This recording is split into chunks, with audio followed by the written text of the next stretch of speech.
Good afternoon, dear guests and participants. We, Sergey Malazomov and Marina Kim, are delighted to welcome you to the international conference NEXT75. And Sergey has his mic switched off. We will fix it. And now I will tell you what awaits you on our international conference. What an intriguing name, NEXT75. 2020 has shown us how unpredictable our future can be and how vulnerable humanity is to new challenges. The goal of our conference is to make the world to start changing for the better. And I can tell you that how it will look like. Everybody knows that all of us will switch to self-driving electric cars, and hypersonic trains and planes will take us from one continent to another just in a couple of hours. And any organ can be printed on a 3D printer. Almost all the work for us will be done by robots. We all know that, and last-minute tours to Mars will become commonplace. And for these last-minute tours to Mars to be just vacational time and not a permanent place to live, we need to protect our planet. On us, it depends how we will address all the problems of shortage of resources, global warming, population growth. These topics today will be covered, and we will have a very interesting discussion. We will find out today whether our new world will be brave enough and what challenges we will have to address first. We are waiting for a fascinating discussion. So we are talking about fascinating discussion, and everybody thinks that conference is something boring. That's why we came up with a new format. Our venue is by itself is the ultra-modern hall called Atom, created by Rosatom together with the Educational Center series. But we will not limit only this one hall. Viewers from all the 5 continents will be able to participate in our discussion. And right now, the editors are telling me that we have 64,000 of people that have joined our broadcasting. And for this wide audience, for all of you who are here, we want to invite worldwide specialists from Europe, America, Asia, and Africa, renowned ecologists, writers, geographers, biologists, epidemiologists, and energy specialists. All of them will answer the questions that have long worried everyone. Of course, the challenges facing humanity today are indeed numerous, but today we'll talk only about the most pressing ones.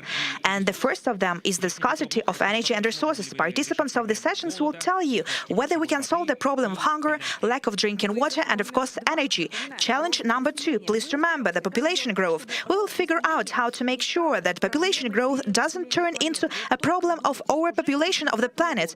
After all, by 2050, there will be 10 billion of us on Earth, according to some estimates. The third challenge is emerging diseases and global health problems. And the fourth challenge is no less important, that is environmental problems. Let's figure out how to make sure that these challenges do not become threats, and threats do not turn into a real apocalypse. We still have a chance to save the planet. And right now, we are ready to launch our online voting. I will tell you what you need to do. Each of these 4 challenges will be assessed by our audience. All of you can participate in online voting, and for this you need to follow the link on NEXT75 website. I see that you are using smartphones. You will see QR code or the link. You can scan QR code or follow the link, and you will see a window for voting. You can choose the challenge and vote only once. Each opinion is important for us.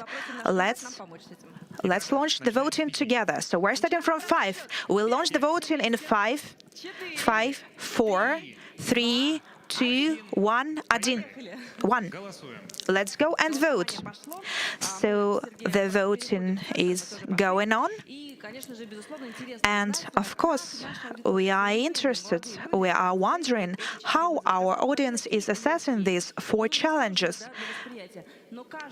They seem not so difficult, but each of these challenges is a threat to our future, and it's up to you to address these challenges. So please take the decision now. Which challenge is the most pressing one? Now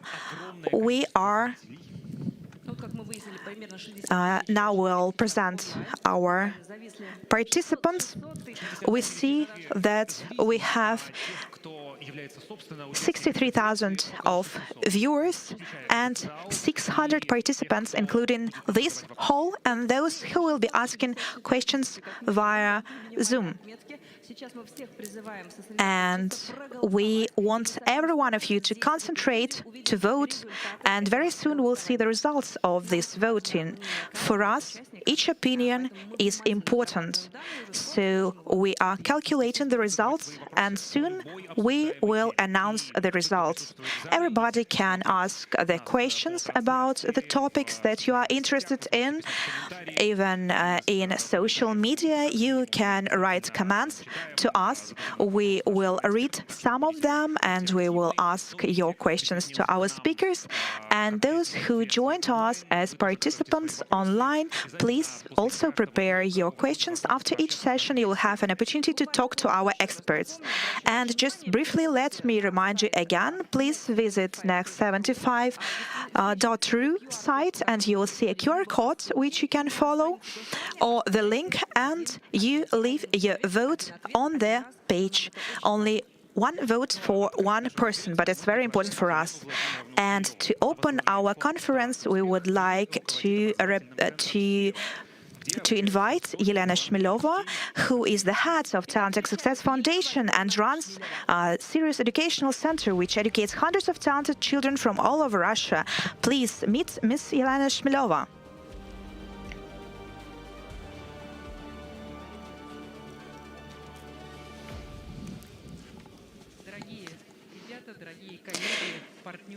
Dear children, dear colleagues, dear partners, everybody who has joined us today, I'm really glad to welcome you here, to welcome the participants of this conference. I'm happy to have you here to open this new hall where we are going to discuss the most pressing global issues which are facing everybody in today's world.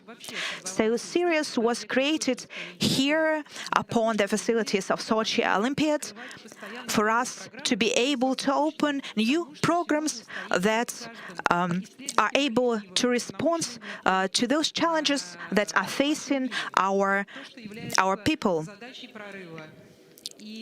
That is to address the challenge of breaking through these challenges. And our experience has shown that each of today's school children can join the addressing of these challenges, and Sirius, as well as the partners who were opening the labs here, who are inviting our graduates to the internships, to the programs of leading universities. They know how technologies are developing because they are developing technologies themselves. They are introducing them. They work with with scientists, and they know what we are doing here every day. And the sense is for every school child to understand the peculiarities of technologies that were previously discussed only in universities, that were opened by the partners who are now represented here. And Rosatom has a lot of such programs. And here in Sochi, we managed to combine this all together. And every year we opened new programs that are called Big Challenges. And of course, they cause a lot of interest on the part of teachers and school children. And we are also having programs for improving qualification of teachers. But the most important thing is that we open programs for regional centers for the most pressing issues. And this year we opened a new format, Serious Summer, Start Your Own Project. And here I imply that In the real labs, we will discuss the projects that you brought here, what we are discussing within the framework of our today's session about big challenges. What technologies we use now, what are being developed, and what new composite materials we are trying to make in order to explore space, and so on. And those senses that we need to discuss to address the big challenges is what will be discussed here in Sirius,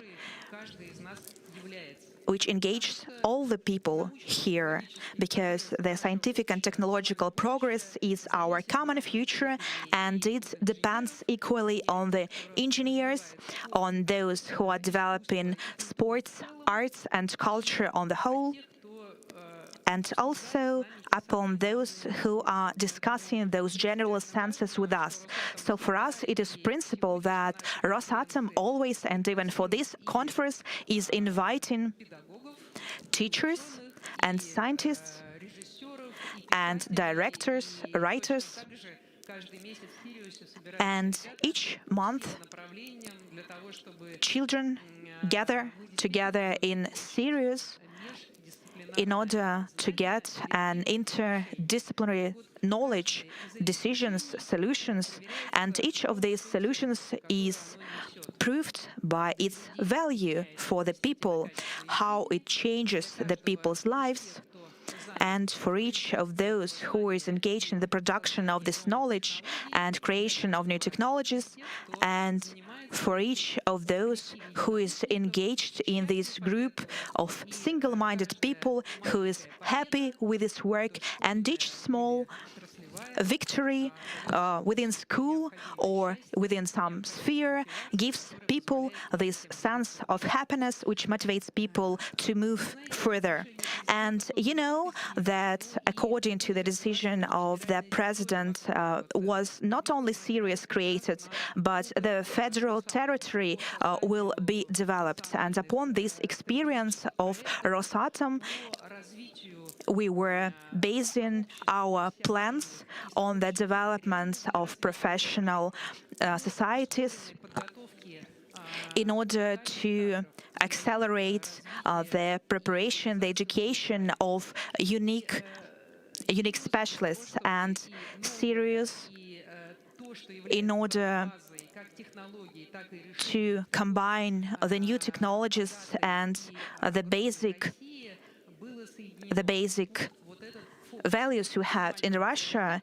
They were combined upon this priority maximum gains, and it was recorded in our educational programs. So I would like to invite everybody of you to think about opportunity to become a resident of our educational center. And we have almost 40,000 people of graduates. They have, for example, applications for patents. Some of them have real patents. Some of them have become part of professional groups who are working on very prospective scientific problems and tasks. We are waiting for everybody of you in our innovational center and in our university, and it is not the first year when we open these focused, these concentrated programs that are well thought in order to gain this specific specialization. And we still understand that everybody of you is unique, and we try to give everybody an individualistic program that will help you to achieve your dream and your tasks. So I would like to wish to everybody of you that your dreams come true together with us, together with our partners. And I'm really grateful to all of my colleagues and to all of our teaching professionals, thanks to whom we open these unique and these programs, and to each of our colleagues from Rosatom, with whom we've been developing this important work. We think this is the most thing that we need to develop. Thanks to each of you, because the way you do it really deserves support, and we hope that we will be seeing you here further on. I would like to thank every participant of our conference, and I'm sure that by the questions and by the partners that are interested, you will be able to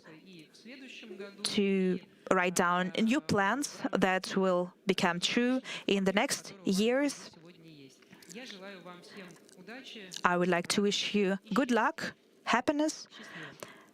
Bye-bye.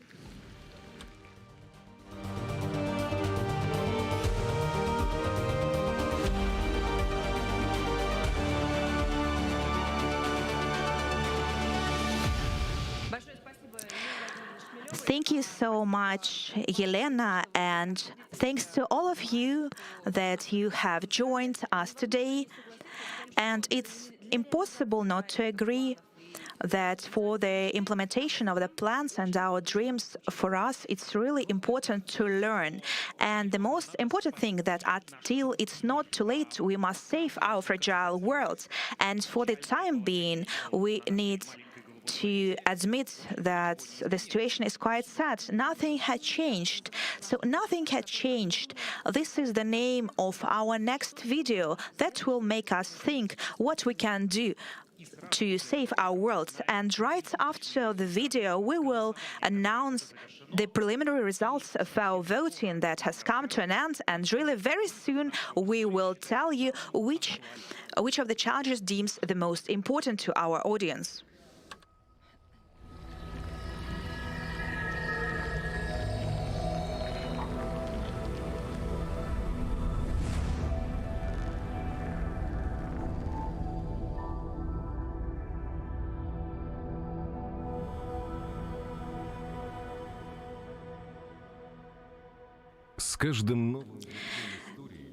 With each new turn of history, humanity responds to the challenges it has faced many times before. But only the scale of these challenges changes. Just as thousands of years ago, humanity is preoccupied with a daily quest for food.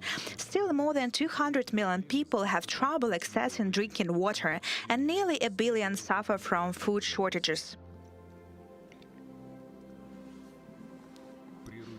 The domestication of fire for heating homes and cooking was one of the most important events in the history of human development. But until now, to overcome energy hunger, we continue to burn fossil fuels, polluting the air and wasting non-renewable resources. Not long ago, we thought we had learned to overcome diseases against which there had been no cure for thousands of years. We have become careless. But today, the words quarantine and pandemic are more relevant to everyone on the planet than ever before. And masked shadows walk the streets of the cities as in the Middle Ages.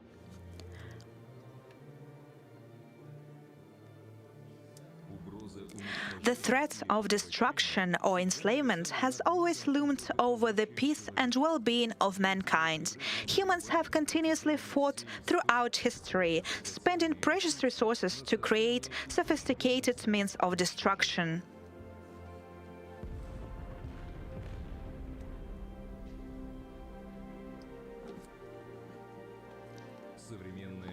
Modern civilization disrupts the ecological balance of the planet, and nature responds with cataclysms in the face of which humanity is really powerless.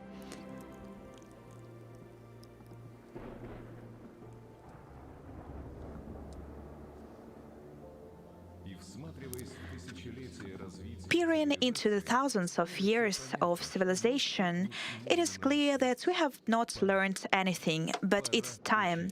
It's time to learn.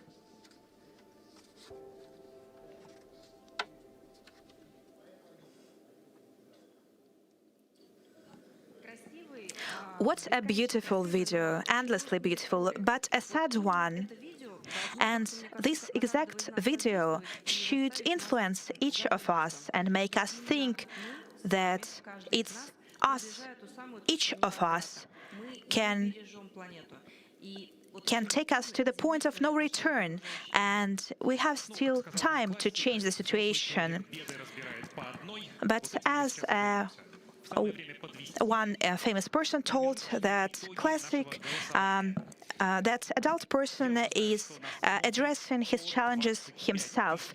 I know that right now we are being watched by 125,000 people, but I really would like that we had 600,000 of people. So here are the results. Behind our backs, you can see the results of the voting with which we started our conference. So, which challenge is the most pressing according to our audience? And ecological problems take the first place with 32.7%, second place is resource deficit, and third place population growth, and the fourth place, the last one, surprisingly was taken by new illnesses, but everything can change. The thing with our conference is that we have two votings at the beginning and at the end to see how your opinion will change, and it will necessarily change because our speakers will make you change your opinion. And upon the results of the first voting, we are ready to launch the first session of our conference. And the first session is upon the deficit of resources.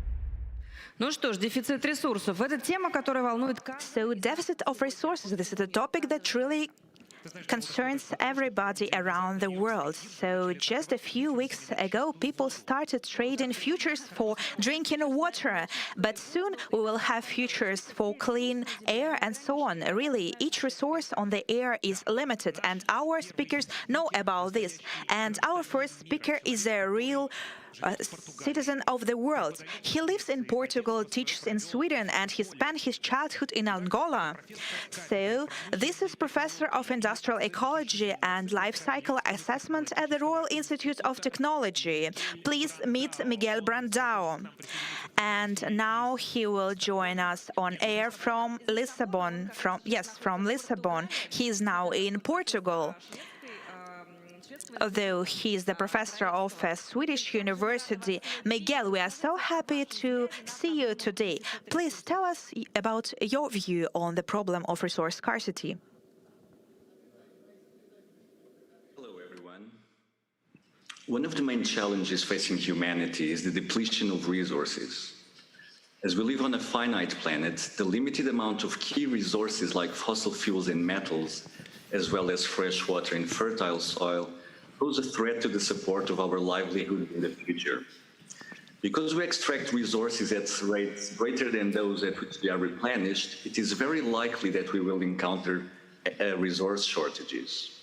Population growth, coupled with ever-increasing resource-intensive lifestyles, implies that we won't be able to sustain current rates of resource use indefinitely. If we don't start preparing now, competition over dwindling resources is likely to create new and exacerbate old conflicts between people. It is time to shift paradigm towards more sustainable production and consumption systems and onto a circular economy. I was asked to start with a story from my life. Why did I choose to devote myself to sustainable development? I spent part of my teenagehood in Angola, a poor country rich in resources. Despite her abundant natural resources, the country is cursed with high levels of inequality, poverty, and even famine. Forests contribute to the livelihoods of most of the population, but deforestation takes place at a rate of more than 500,000 hectares per year and contributes to soil erosion, water loss, and desertification. Native species there are outnumbered in Africa only by Zaire, and yet are being threatened by poaching and overhunting. And despite her vast rivers and wetlands, Angolans face water shortages. Angola has one of the most productive fisheries in the world, but it is largely overexploited. In terms of minerals and fossil fuels like diamonds and oil, Angola is also endowed, these resources contributing around 60% to the national economy. However, corruption and human rights violations means that these resources are not enjoyed by all equally. It is clear that Angola needs to manage her natural resources more sustainably. But Angola is not the only country mismanaging natural resources. Most countries in the world live beyond their ecological carrying capacity, in the sense that the ecological footprint of their populations exceeds the biocapacity of their territories. As people all over the world aspire to the standards of living of the global north, it is interesting to note that if every person on the planet consumed as many resources as an average American, we would need not one, not two, not three, not four, but 4.5 Earths to produce the resources we consume and absorb the wastes generated. Indeed, our use of resources has increased significantly. Did you know that global use of materials will more than double by 2050? That the use of natural resources has more than tripled since 1970? Or that the world's richest countries consume on average 10 times as many materials as the poorest? This is astonishing. The global extraction of materials over the last 50 years has increased significantly across all material types. Metal ores like iron, copper, and gold. Non-metallic minerals like sand, gravel, and crushed rock for construction. Fossil fuels like coal, oil, and natural gas, as well as biomass like food and feed crops. Let's focus on the two types of materials on the left, fossil fuels and biomass. We still meet most of our energy needs with fossil fuels, coal, oil, and natural gas. Global primary energy demand is projected to increase to 1,000 exajoules by 2050, meaning our energy consumption will have doubled in only 40 years. Despite the key role fossil fuels have played in meeting our energy demand, it is interesting to note that now almost half of new installed capacity comes from renewable energy. For example, in the European Union in the first half of 2020, renewable sources have overtaken coal, oil, and gas in electricity generation for the first time. Regardless of the source of power, at current rates of extraction, fossil fuels will only last us between 50 and 130 years, uranium for 130 years, and the materials needed for electrical batteries for 55 to 600 years. For iron and copper ore, current reserves will only last 40 to 70 years. Renewable energy and nuclear energy have a lower carbon footprint than fossil fuels, though. The issue of resource scarcity is not new. Back at the end of the 18th century, Reverend Thomas Malthus noted that while human population increased geometrically or exponentially, food supply increased arithmetically or linearly. He concluded that humanity was headed towards starvation and catastrophe, but he did not foresee the increase in crop yields allowed for by the adoption of technological innovations, such as high-yielding cereal varieties, agrochemicals, as well as irrigation and mechanization. Malthus overlooked factors of production of food other than land. Land, however, is key to food production, despite it comprising only less than 30% of the surface of the globe. The rest is covered in oceans, but this water is not available for human consumption, as removing salt from ocean water is an extremely energy-intensive process. Less than 1% of all the water on Earth is fresh. The global land resource of around 15 billion hectares is constrained by glaciers and barren land, so that only 10 billion hectares are suitable for supporting plants. Of those, 5 billion hectares are under agriculture and 4 billion hectares are covered in forests. What is interesting to note here is that most of the agricultural land is devoted to livestock production, while less than a quarter is under crops that can be directly eaten by humans, despite them providing most of the energy and protein we consume. Clearly, using land to grow plants to feed animals is a very inefficient way to feed ourselves and has a high carbon and water footprint. Deforestation at a small scale is a practice that probably goes back tens of thousands of years. Since the dawn of agriculture, land had to be cleared to make way for food and feed crops. This, however, has increased in scale and has resulted in the loss of soil, one of the most important resources, which takes hundreds of years for a thin layer to form. Soil is at the cornerstone of civilization, as without it, there won't be enough food being produced to sustain our population. Nonetheless, topsoil is being lost to water and wind erosion at an alarming rate. At the same time, reserves of phosphorus, an important nutrient for plant growth, are being depleted at high rates too. Another important source of human nutrition is fish. And despite their vastness in the oceans of the world, most fish stocks have collapsed or are overexploited. You could be forgiven for thinking that all this resource use has ensured sufficient food for all. However, and despite significant reductions in the number and share of food insecure people in the world, recently the trend has reversed and both absolute and relative figures have worsened and are expected to continue to worsen, not least because of the current pandemic and ongoing conflicts. Another trend in food systems is that increasing pressure is put on resources due to both population growth and affluence, meaning not only more mouths to feed, but also with greater demand for resource-intensive foods like animal products. The pressure on land to supply us with more food may be alleviated by increasing the use of agrochemicals, but some of the extra food will inevitably come at the expense of land use change and deforestation. Consumption of fish from aquaculture is expected to overtake consumption of wild fish. Fresh water is the last resource I will talk about, but it is definitely not the least important. It is estimated that the world population living in water-scarce areas this year is 2.4 billion, and that by 2050 it will be 2.7 billion. Every third person in the world, according to UNICEF and the World Health Organization, still does not have access to clean drinking water. The situation is likely to get worse with the changing climate. I hope to have made clear today that there are legitimate concerns over the way in which we are using the planet's resources. There are limits to how much the Earth can give us and how much it can take back as wastes and emissions.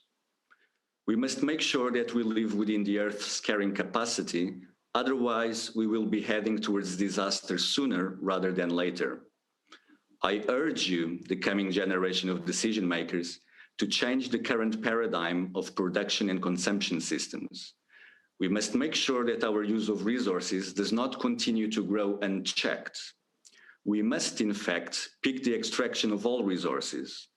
We should halt deforestation like Norway did, restore land and marine habitats, reverse the trend for diets increasingly based on animal products, disinvest in fossil fuels, and move towards renewable energy.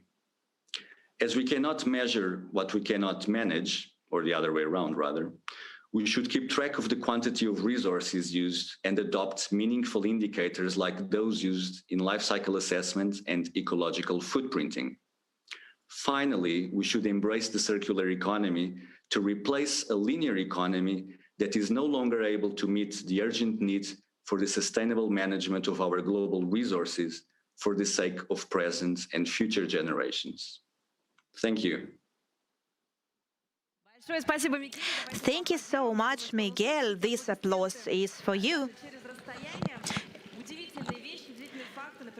very interesting facts. I was really impressed that 2.5 centimeters of soil can be restored only in 500 years. Miguel, thank you so much. Please do not leave us. We will have an opportunity to ask you questions just a little bit later. And we continue what we can do in order for this challenge. Deficit of resources doesn't become a real threat to humanity. And this is exactly what our next speaker will tell us. And he has faced this problem on his personal experience. He was a skipper on a boat in the Bering Sea. Then he was helping the poor in Guatemala. He was interested in the problems of alternative energy. And now he heads the Scientific Council for Global Initiatives in the United States and served on the Global Energy Prize International Award Committee. And Mr. Thomas Bliss is going on air with us from Miss Canaveral, Florida. It is early morning there, and now we make sure that he is ready. Now we see him smiling, and we would like to give you our best wishes. And Thomas, what can you tell us today? The floor is yours, please. I'd like to thank Rosatom for inviting me to participate, and I wish I could be there in person to see your smiling faces, but you all have masks on anyway, so I can't see your smiling faces. Please keep the masks on. The vaccines are coming. I want to talk to you a little bit about energy and hopefully a little bit more positive than the last speaker, because there are some answers that can be that we can take care of right away. The challenge of global poverty has been a primary focus of mine since 1983, when my wife and I returned to Guatemala City, where we first met each other in 1977. By then, things had changed a lot, as Guatemala was experiencing a low-intensity civil war with devastating effects on families. Even though so many people there were poor, prior to that, their family structures were reasonably stable, but not anymore. Now there were hungry young children in the streets begging for food scraps. We were so saddened and dismayed at the situation that we began to explore ways in which two people of limited means could have some long-lasting positive impact on the situation of people in developing countries. There's no time here to relate the many twists and turns that my life has taken since then. I continued the challenging career I'd begun in 1976, commercial salmon fishing in the Bering Sea. Ultimately, I worked there for 20 years, but that seasonal work gave me a lot of time to pursue research and other life goals. As the years went by, the original intention to improve the lives of a small number of people in Guatemala has grown into an opportunity to impact the lives of everyone on the planet. A critical point was the realization that abundant, environmentally benign energy is the key to not only global poverty, but to the existential threat of climate change. In 2008, after years of research, I published a book, Prescription for the Planet, that not only examines some of the most serious problems facing humanity, but also proposed solutions to those problems. Almost immediately, I was being contacted by scientists, environmentalists, and politicians from all over the world who'd read the book and wanted to discuss how we could make its proposals a reality. That quickly led to the founding of an NGO for that purpose, the Science Council for Global Initiatives.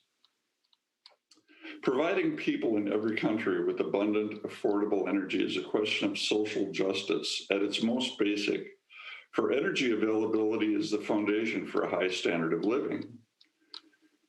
You who are participating in this conference all live in a 21st century digital era. If your electricity goes out for even an hour, you probably feel like you've been cast adrift, especially if you don't have your phone with you. And though you may believe that you're quite frugal in your energy use, despite your increasingly digital lifestyle, you'd probably be surprised to learn that a smartphone uses about as much energy as a refrigerator, if you include the high energy demands of the servers and other infrastructure that power all your apps. Yet nearly half the people on Earth, over 3 billion people, use less energy than that refrigerator. For them, the digital future is an almost unreachable dream. Yet even in the poorest nations, people get to see what citizens of developed countries have. And of course, they want a better life for themselves. The greatest challenge of our times surely must include both establishing that degree of social justice while at the same time solving the climate change crisis that threatens all of us. That climate crisis is a direct result of our energy use and production over the last couple centuries. While tapping fossil fuel energy sources to drive the advance of civilizations, the resulting carbon emissions have created a greenhouse effect that must now be brought under control. It's important to understand that abundant clean energy is critical to solving these problems, and it's undeniable that economics drives most major policy decisions around the world. So such energy sources will have to be inexpensive, as well as capable of rapidly scaling up to global size. If we look at the energy balance in the world today, it becomes clear that eliminating the greenhouse gas emissions of our energy systems will be an immense challenge. You can see here that scaling up wind and solar would seem practically impossible. Yet millions of people believe that if we only build enough windmills and solar panels, or invent ways to tap into tides or ocean currents on a grand scale, that the energy we need to accomplish these goals can be obtained in an environmentally responsible manner. In order to understand why this is simply not feasible, it's instructive to consider the issue of energy density. Someone once asked Elon Musk how many solar cells they would have to put on their electric car to power it with sunlight. Musk said, "How many hectares do you have available?" What he was jokingly referring to was the very low energy density of sunlight. If you read articles by wind and solar enthusiasts, you'll often find statements like, "There's enough sunlight falling on the earth every hour to power the entire world 100 times over." Such statements, though, are meaningless, even if they might be accurate. For harnessing that very dilute energy is the challenge. Even if you set aside the astronomical costs of building millions of wind turbines and solar cells, the sheer amount of land necessary reveals the futility of the notion. Assume our goal is to provide energy to people with any concern for social justice. We have to provide energy for everyone, not just those in our country or social class. So let's assume that we want to provide as much energy to everyone on Earth as half the average energy consumption of a typical citizen of the United States. In order to do that with windmills and solar panels, you would have to cover an area the size of South America with them. And because the efficiency of solar panels degrades over time, you'd have to replace 1.25 million square meters of solar panels every day forever. Here's another way of picturing this unfortunate reality of low energy density. This map shows how much area it would take to replace Japan's oil consumption, a fraction of that country's total energy needs, with offshore wind turbines, the red area in the sea to the west, or with solar panels, the area in orange. And that tiny green spot is how much land it would take to harness the same amount of energy from uranium by building nuclear power plants. We all know that gasoline is an efficient fuel with a high energy density. We can drive for hours after filling up our fuel tank. But the energy density of petroleum is laughably low when compared with that of uranium. 1 pound of uranium, which would be smaller than a ping pong ball, can produce as much energy as 5,000 barrels of oil without any carbon emissions at all. And uranium is abundant on Earth. If a nuclear plant that's cooled by seawater has filters installed to extract uranium from the cooling water, more uranium can be supplied in that way than it would take to power the reactor. And just like the airplane industry kept improving the safety of air travel over the years, so too has the nuclear power industry learned from past mistakes to build power plants with unparalleled levels of safety. But if we want to use nuclear energy to power the planet, how do we deal with all the problems that seem to make it impractical? Safety, cost, time to build, nuclear waste, and weapons proliferation. Can these challenges all be met and met without delay? The answer to that is an unequivocal yes. Not only is it possible, I believe it's inevitable that we'll see this solution becoming a reality very soon. The fastest way to achieve the goal of abundant clean energy for everyone and addressing those problems of safety, cost, proliferation, and time is to build fully self-contained power plants on ships. The novel example of the academic Lomonosov nuclear power ship, which now powers a city in northeastern Russia, heralds a new era in energy production that could have a profound impact on global poverty. The capacity of the Rosatom floating power plant is small, only 70 megawatts, but Rosatom has shown the world the direction that energy abundance will take, demonstrating a way to bring clean energy to even the poorest countries. Building large power plants is very capital intensive, and many governments are simply too poor to build such facilities and invest in the necessary infrastructure to distribute electricity to most of their citizens. Floating power plants, on the other hand, can provide needed energy without any major capital expense, for the cost of the ships will be borne by the ship's owners. The client country will simply be purchasing energy, just as you buy electricity from your local utility company. The cost of building such ships will be less than $1 per watt, which would make them cheaper than any other major energy source. And an environmental organization that decided to investigate just how many floating power plants like this could be built every year concluded that just using currently unused shipyard capacity around the world, as many as 400 gigawatts of such shipborne power plants could be built every year. At that rate, in just 10 years, all the world's existing electrical generation capacity from all sources could be replaced with this system's clean and inexpensive energy. Finally, we could start fighting climate change effectively. Since a power ship can pay for itself in a year or so, selling its electricity even at a cheap rate, it's still going to have a lot of excess capacity. The excess thermal energy can be utilized in a hybrid electricity desalination ship, producing abundant quantities of fresh water that can enable arid or semi-arid areas to develop thriving agriculture industries. Other configurations of hybrid power ships can produce hydrogen from water, which can be used to make all types of carbon-neutral fuels using well-known industrial processes, including carbon-neutral jet fuel. When I look at the grim challenges of poverty and climate change, I can understand why young people today look at those of my generation with disappointment and even anger. Look at what a mess we've made of things. On the other hand, the era of fossil fuels and modern science has given billions of people a quality of life that would have been the envy of kings even a century ago.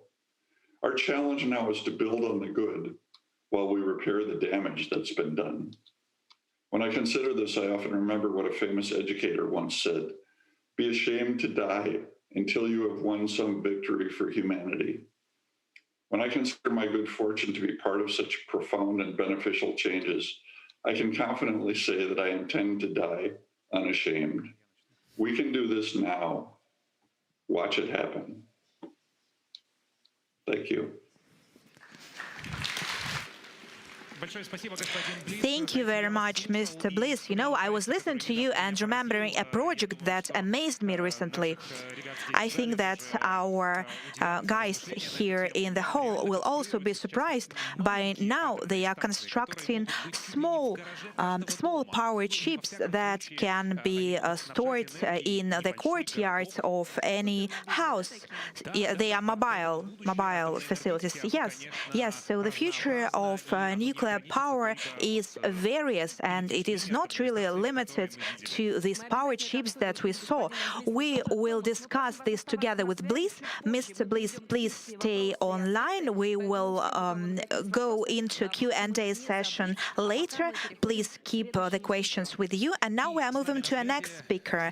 And now you won't believe us, but a man who managed to fly around the Earth on a solar-powered plane, even without a drop of fuel, is going on air with us. I can't even imagine how is it possible. And Bertrand Piccard comes from the famous dynasty of inventors and travelers, and you can see it by the fire in his eyes. He's the grandson of a physicist and a stratospheric explorer, Auguste Piccard, and the son of ocean scientist Jacques Piccard. And he's joining us from Lausanne, from Switzerland, from a very picturesque place.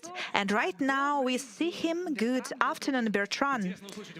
We would really like to hear your opinion upon the problem of resource scarcity. We would like to hear from you. Yes, with pleasure. Hello to everyone. You know, I heard so often that renewable energies do not work. that clean technologies do not work, that I wanted to prove that clean technologies and renewable energies can achieve impossible things. And this is why I decided to fly around the world in a solar-powered airplane.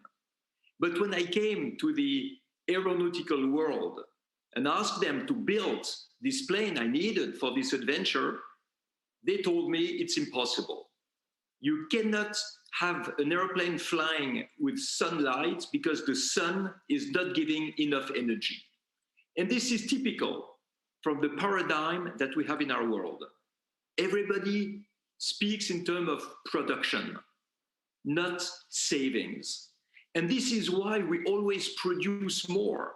We produce more food, we produce more energy, we produce more steel, more cement, more waste, more everything, instead of trying to be efficient, to save resources. And if we have a huge resource gap today, that will be a disaster in the future. It is because of this wrong state of mind. So what did we do for Solar Impulse?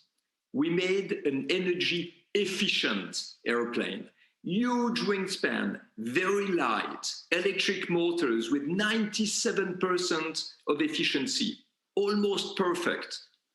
And who built this plane?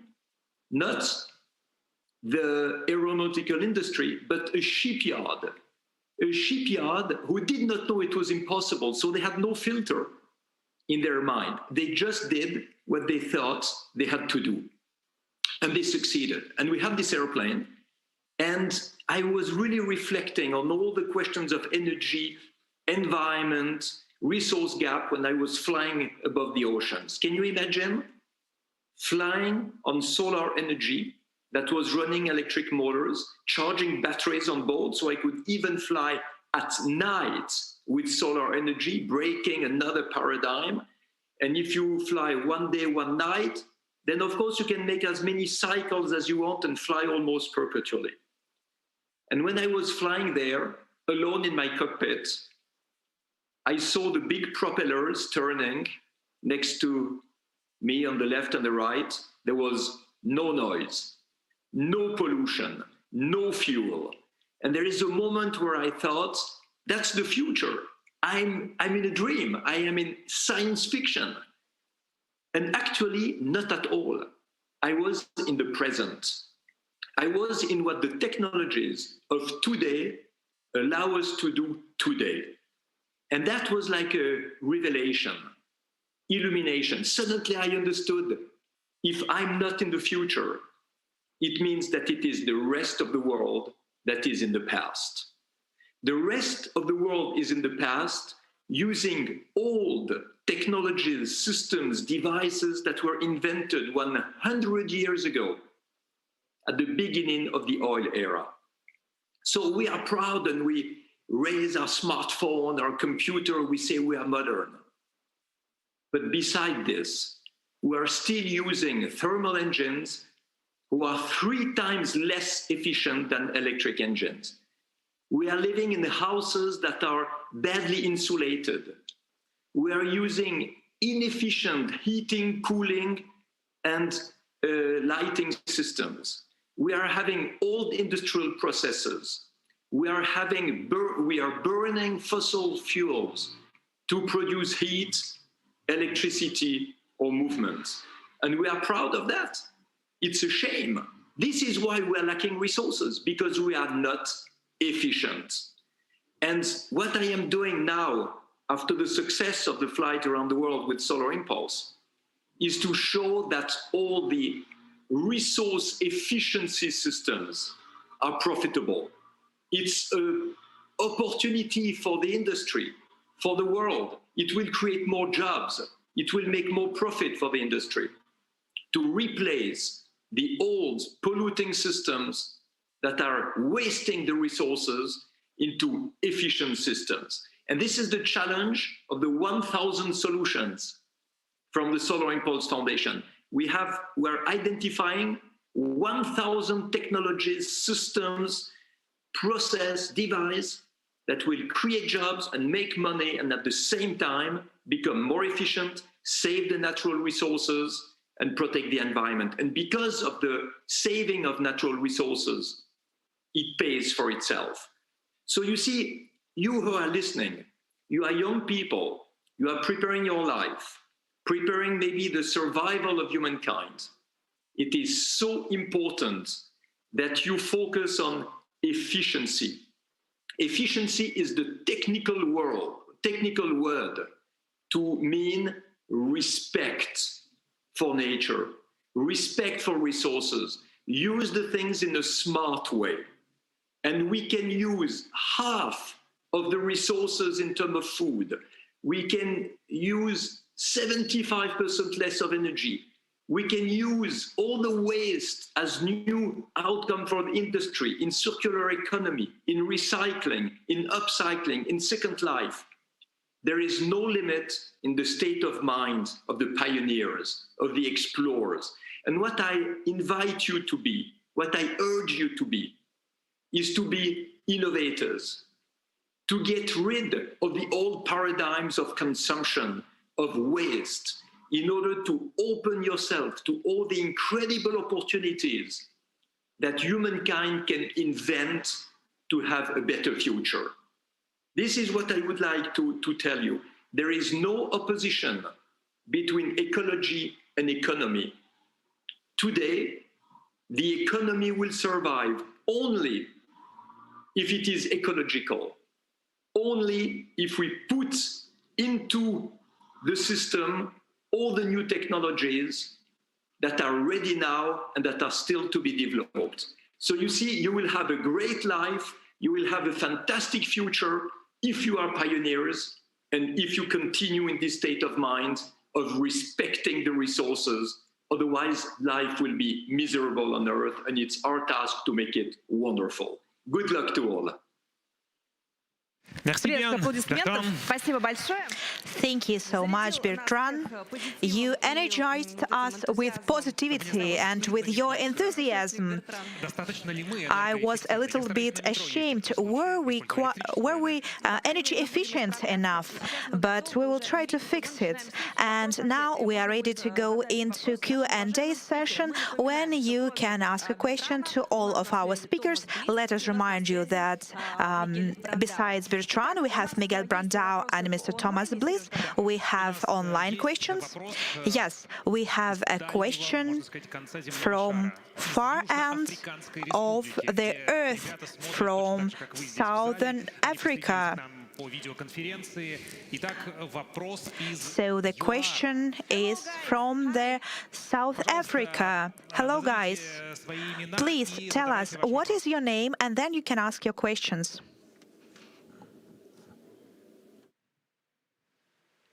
My name is Cynthia Mahasha from South Africa. And my question is, South Africa had a time whereby we had a water crisis. Each household was allowed 50 liters a day. So my question is, what strategies and solutions can they use to solve drought with the help of new technology, but in a short period of time? Can you please say the question again? The moderator, can you repeat the question, because the sound is not good. I could not understand the question. Господин Бертран просит повторить вопрос. Я тоже плохо слышала. Если можно, еще раз коротко и ясно. Could you please ask a question one more time, clearly and loudly? What strategies and solutions can they use to solve drought problems with the help of new technology, but in a short period of time? Yes, I think that today we have to understand that there are new technologies that are much more efficient than the one we are using. For example, if you take the thermal engine of your car, it is 27% efficient. It means, and this is at the best, it means that 3/4 of the gasoline you put in your tank is lost because of the inefficiency of the engine. If you have an electric engine. It is 97% efficient. 97, it means you lose only 3%. You lose almost nothing. Передадим Мигелю. If you have a building, if it is a normal building, 3/4 of the energy is lost. So if you insulate your building, you will keep the energy inside, heating or cooling. You can put heat pumps that are 4 times more efficient than normal heating or cooling systems. All the world is based on old technologies. So there's a fantastic hope for the environment and for the resource gap to be more efficient, but there's a fantastic hope also for the industry to replace what is inefficient by what is efficient. This will create the jobs of today and tomorrow. This will create the profit for the industry of today and tomorrow. So you see, if we become more efficient, we will need less resources. And the resources that we use, because we have to use some of them, of course, can be recycled, can be turned into energy, can be turned into other products. And the jobs that will be created for this don't exist even today. So it's a huge hope for job creation, fighting against unemployment by creating new industries and new outcomes. Merci beaucoup, Bertrand. Спасибо, Бертран. Thank you so much, Bertrand. Miguel, could you please give us a short answer to the same question? I understand that the question was about droughts, although I'm not entirely sure. But here it is important to manage water as efficiently as we possibly can. And agriculture being the sector that uses most of the water, most of the fresh water, it is important that agriculture adopts practices that conserve water. And in that vein, to use organic agricultural methods for the preservation of soil water by the maintenance of organic matter levels and so on is extremely important. And so is the adoption of diets that are efficient in water use. And meat-based food products, they are not very efficient in water use, and they also have a very high carbon footprint. So if water use and water use efficiency is the concern, then to use agricultural practices that maximize soil water and minimize water loss should be employed. But also as consumers, we should adopt patterns of consumption that are not requiring too much water. Спасибо. Thomas. Thomas, please, could you answer this question? Yes, I'd like to talk a little bit about Если можно, new коротко. technologies, energy saving, as my fellow speaker was talking about it there. Just give an example. I need a new water heater in my house, and I have an electric water heater. I found that I could pay a little bit more money and get a heat pump water heater, which would use 1/4 as much energy to heat my water as I'm using now. And there are many new technologies like this that that can save a tremendous amount of energy. When it comes to transportation, he was talking about electric motors. It's fantastic. Also, you can use hydrogen or a hydrogen carrier like ammonia to use fuel cells to power vehicles. We can definitely save huge amounts of energy, and we should be doing that. And we have technologies to do it right now. However, we still have to produce the energy, and we have to produce the hydrogen if we're going to be using hydrogen. And we have to produce a lot of it to raise the standards of living of people around the world. And that's why I'm very enthusiastic about the new advanced nuclear power systems, because we have such a tiny, tiny amount of uranium that you need to power, virtually everything. You could power an airplane that could take 300 people around the world with a little teeny tiny piece of uranium. So, I think it's fantastic that you can fly around the world with solar panels, but that's a very particular airplane with one person in it. We have to we have to be able to produce lots and lots of energy inexpensively as soon as we can. Томас, And мы вас that поняли. energy has to Большое be- спасибо. У нас Thomas, thank you so much. Yes, we have one reminder. Please try to give shorter answers because we're having a deficit of time. And in the hall, we are also having questions. Please. И сразу сформулируйте, кому конкретно вы задаете вопрос. Please tell us to whom of our experts you would like to ask a question. Hello, I'm from Murmansk, and my question goes to Thomas, please. Задавай. Could you tell us, please, do you think that nuclear energy is a renewable source of energy? And should we develop this resource to maintain it? And nuclear remains,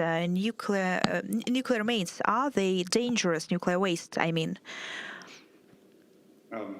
There's actually, if you want to read my book, it talks a lot about how to deal with nuclear waste. Rosatom published it. You could probably ask them for a copy. It's also online. You can download it for free. We have so much spent nuclear fuel right now and depleted uranium around the world that if we just build the power plants to operate with that as fuel, we have enough fuel already out of the ground to power the whole planet for almost 1,000 years. So, and there's plenty more in the oceans and underground thorium and uranium. There's absolutely no problem about supply. Like I say, we've got most of it out of the ground already. By the time we would come anywhere close to using that up, we're going to be 1,000 years into the future, and then we can be powering everything with dilithium crystals or something. Спасибо большое, Томас. Thank you very much, Thomas. Miguel, we saw that you disagree with Thomas. Could you please tell us, just in brief, what is your opinion on this? Well, I think there may be an issue with resource depletion. At current rates of uranium use, it is estimated it will last for around 130 years. Even if we find additional reserves of uranium or thorium or any other material that could be used for nuclear power, there is also an issue of ionizing radiation. So it may be a good strategy to use nuclear power to mitigate climate change, but it may not be a very good strategy for ionizing radiation, which, as we all know, is a very important impact. Спасибо большое. Дети, вы видите, даже взрослые... Thank you very much, Miguel. Children, you see that even adults do not agree with... and we have one replic from Bertrand. Bertrand, please, the floor is yours. Each time we speak about nuclear power, atomic power, we have people who are against and people who are in favor of it. I would like to add another argument, it's the price. 10 years ago, 20 years ago, solar energy and wind energy was far too expensive. But today, in half of the surface of the globe, solar energy and wind power are between the half and the quarter of the price of nuclear power. So it's clear that the industry will choose the energy that is the cheapest, the energy that can be delocalized, that can be put everywhere, including for defavorized regions, the poorest regions of the world. They can produce their own solar or wind energy. And this is why solar and wind energy as renewable energies will have a great future. They are easier to use and they are much cheaper to use. Большое спасибо нашим спикерам. Thank you very much to our experts. They are really positive. Let's give them applause. And we are ready to move to the next session, which will be announced by Sergey. So the second challenge that we suggest to discuss is the growth of the population.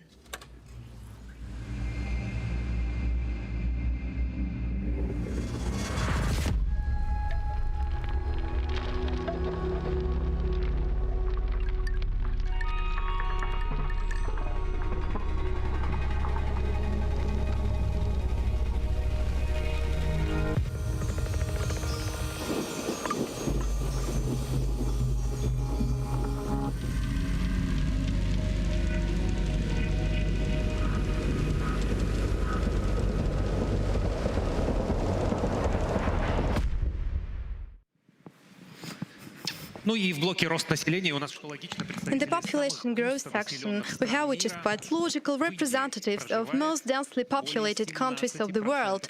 India has more than 17% of the world's population. Just imagine that is 1,357,580,350 people. This is 9 times more than the population of Russia. Our next speaker was born in a small village in India. He is a professor from a poor family. He came to the Delhi University and he was quite successful. Now he's a professor of the Delhi University.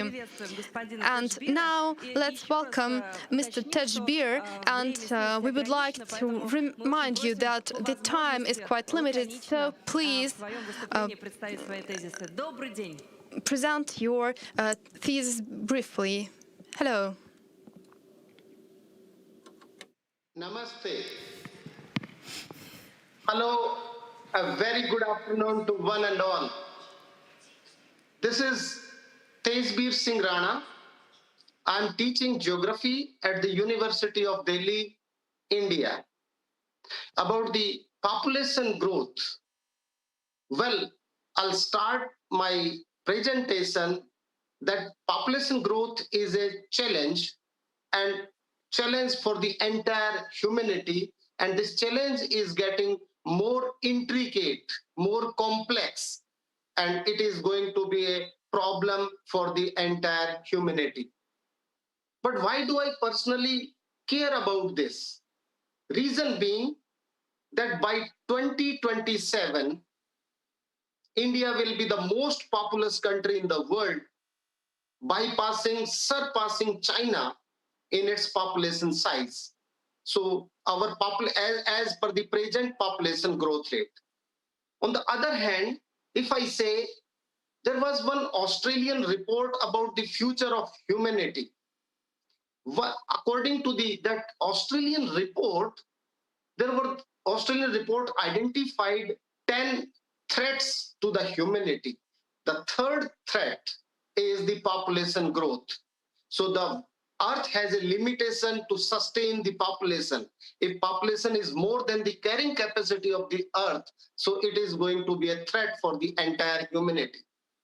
But population growth is heading towards overpopulation. But what is overpopulation? Overpopulation is the ratio when resources are limited and population size is increasing, and the limitation of technology to sustain the living standard of the people.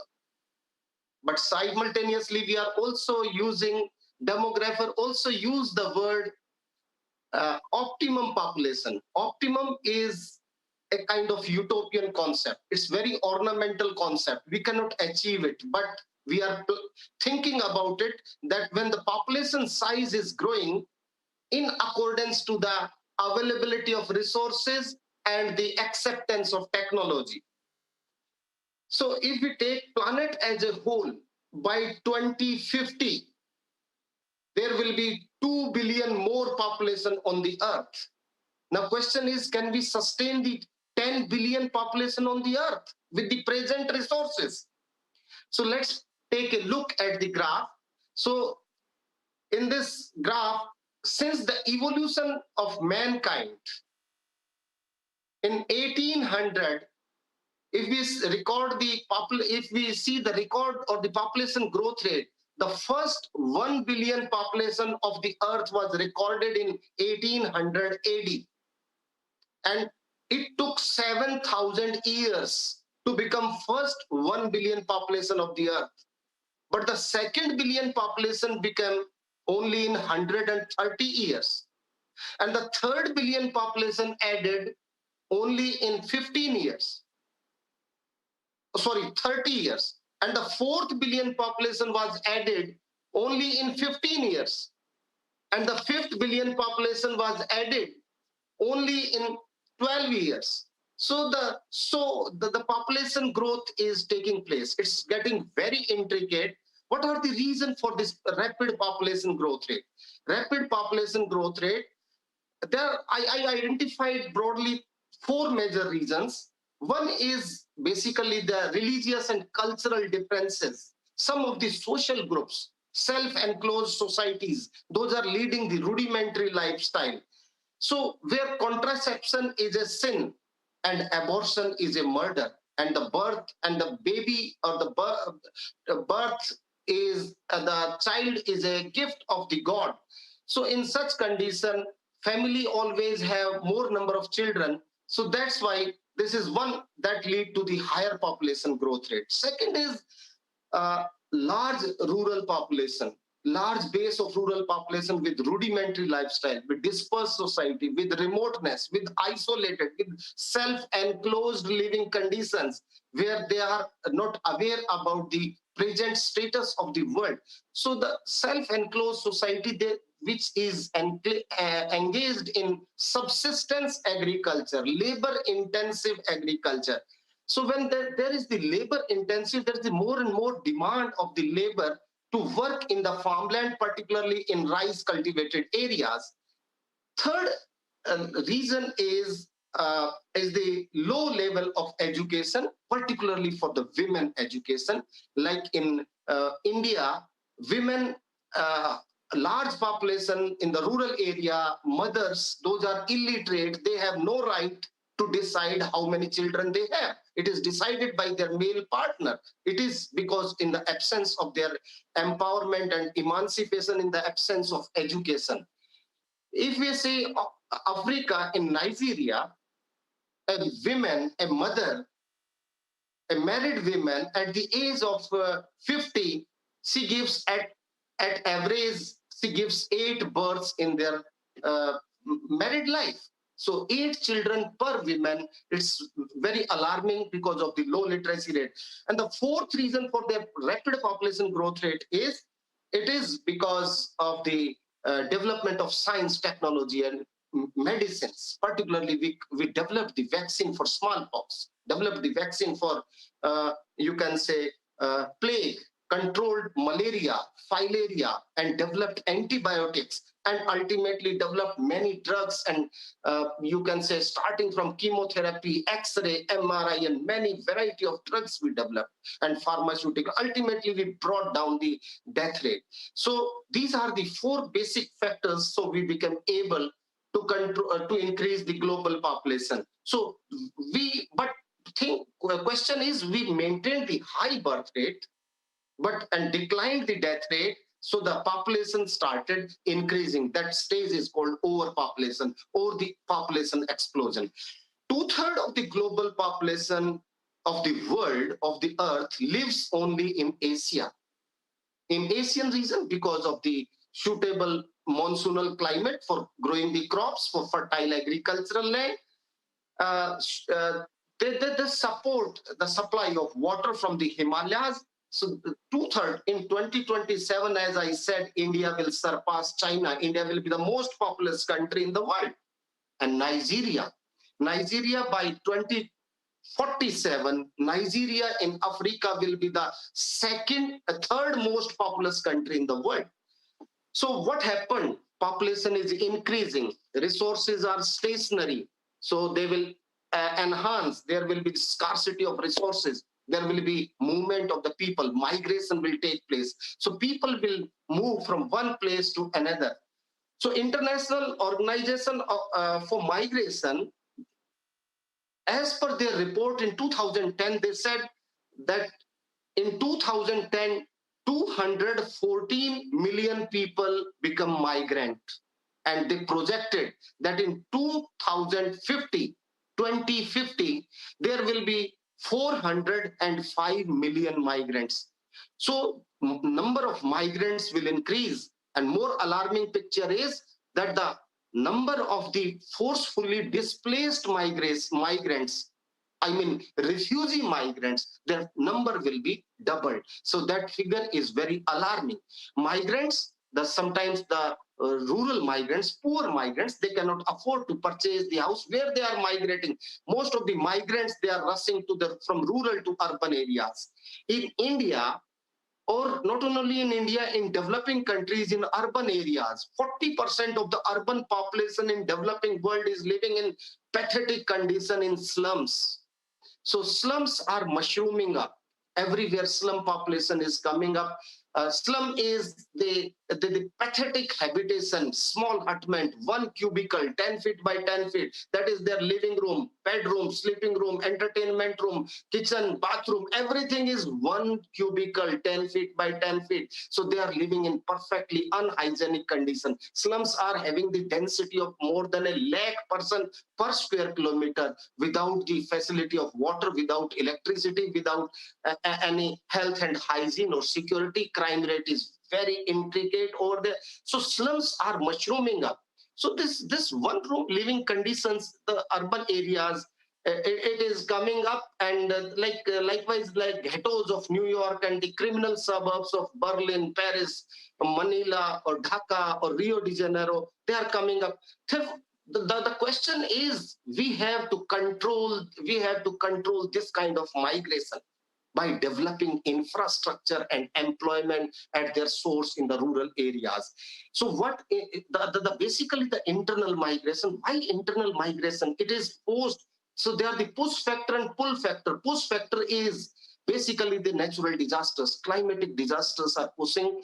Apart from that, poverty. Why poverty? Because of high fertility rate. High fertility rate because there is the low mortality. We controlled the mortality, but we could not control the fertility. So the high population growth rate is there. So the more number of children are there, so they cannot sustain. Simultaneously, agriculture is getting automation. Mechanization in agriculture is leaving the large number of rural population unemployed. They are rushing to the urban areas. In the same condition, so we are facing the cocktail of remote habitations, poverty, and illiteracy of their inhabitants. And this is the explosive mixture of high population growth rate in the developing world. So internal migration is basically the male-specific migration. In the male-specific migration means only male generally used to migrate to the cities, the bigger cities. Female, children, geriatric population, they left behind in their native villages. Like the scarcity of resources is one of the reason, one of the most important reason for the rural out migration. I'll cite only one example quickly with the shortage of time.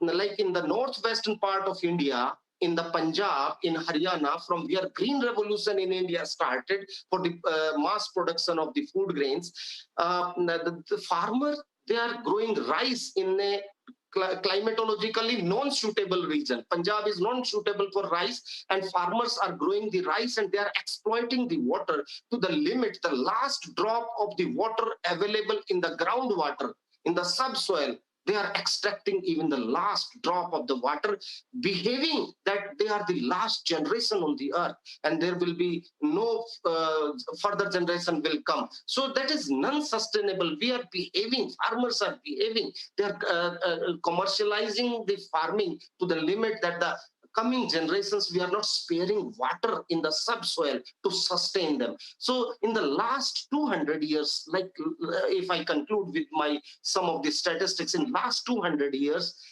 the global population increased by 7 times and the urban population increased by 90 times. So it's an alarming picture, and most important is the bigger cities. Bigger cities are growing bigger and bigger because they offer employment, they develop infrastructure, and smaller cities are dying out. They are not able to develop the infrastructure and employment. Ultimately, big cities are all poor people. They are rushing to the big cities, converting these slums, slum habitations, and they're converting this subsistence urbanization.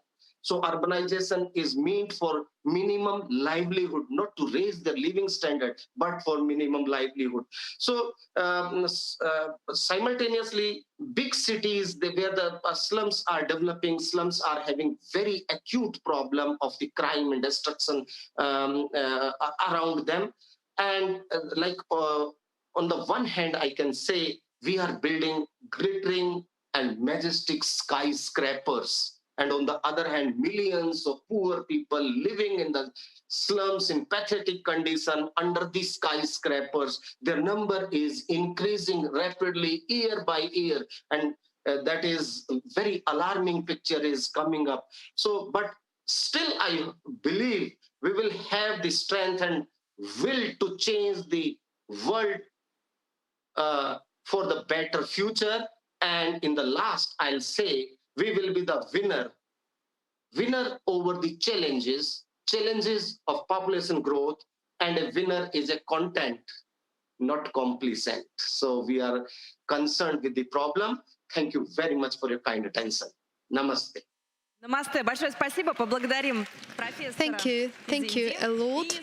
Let us thank the professor from India.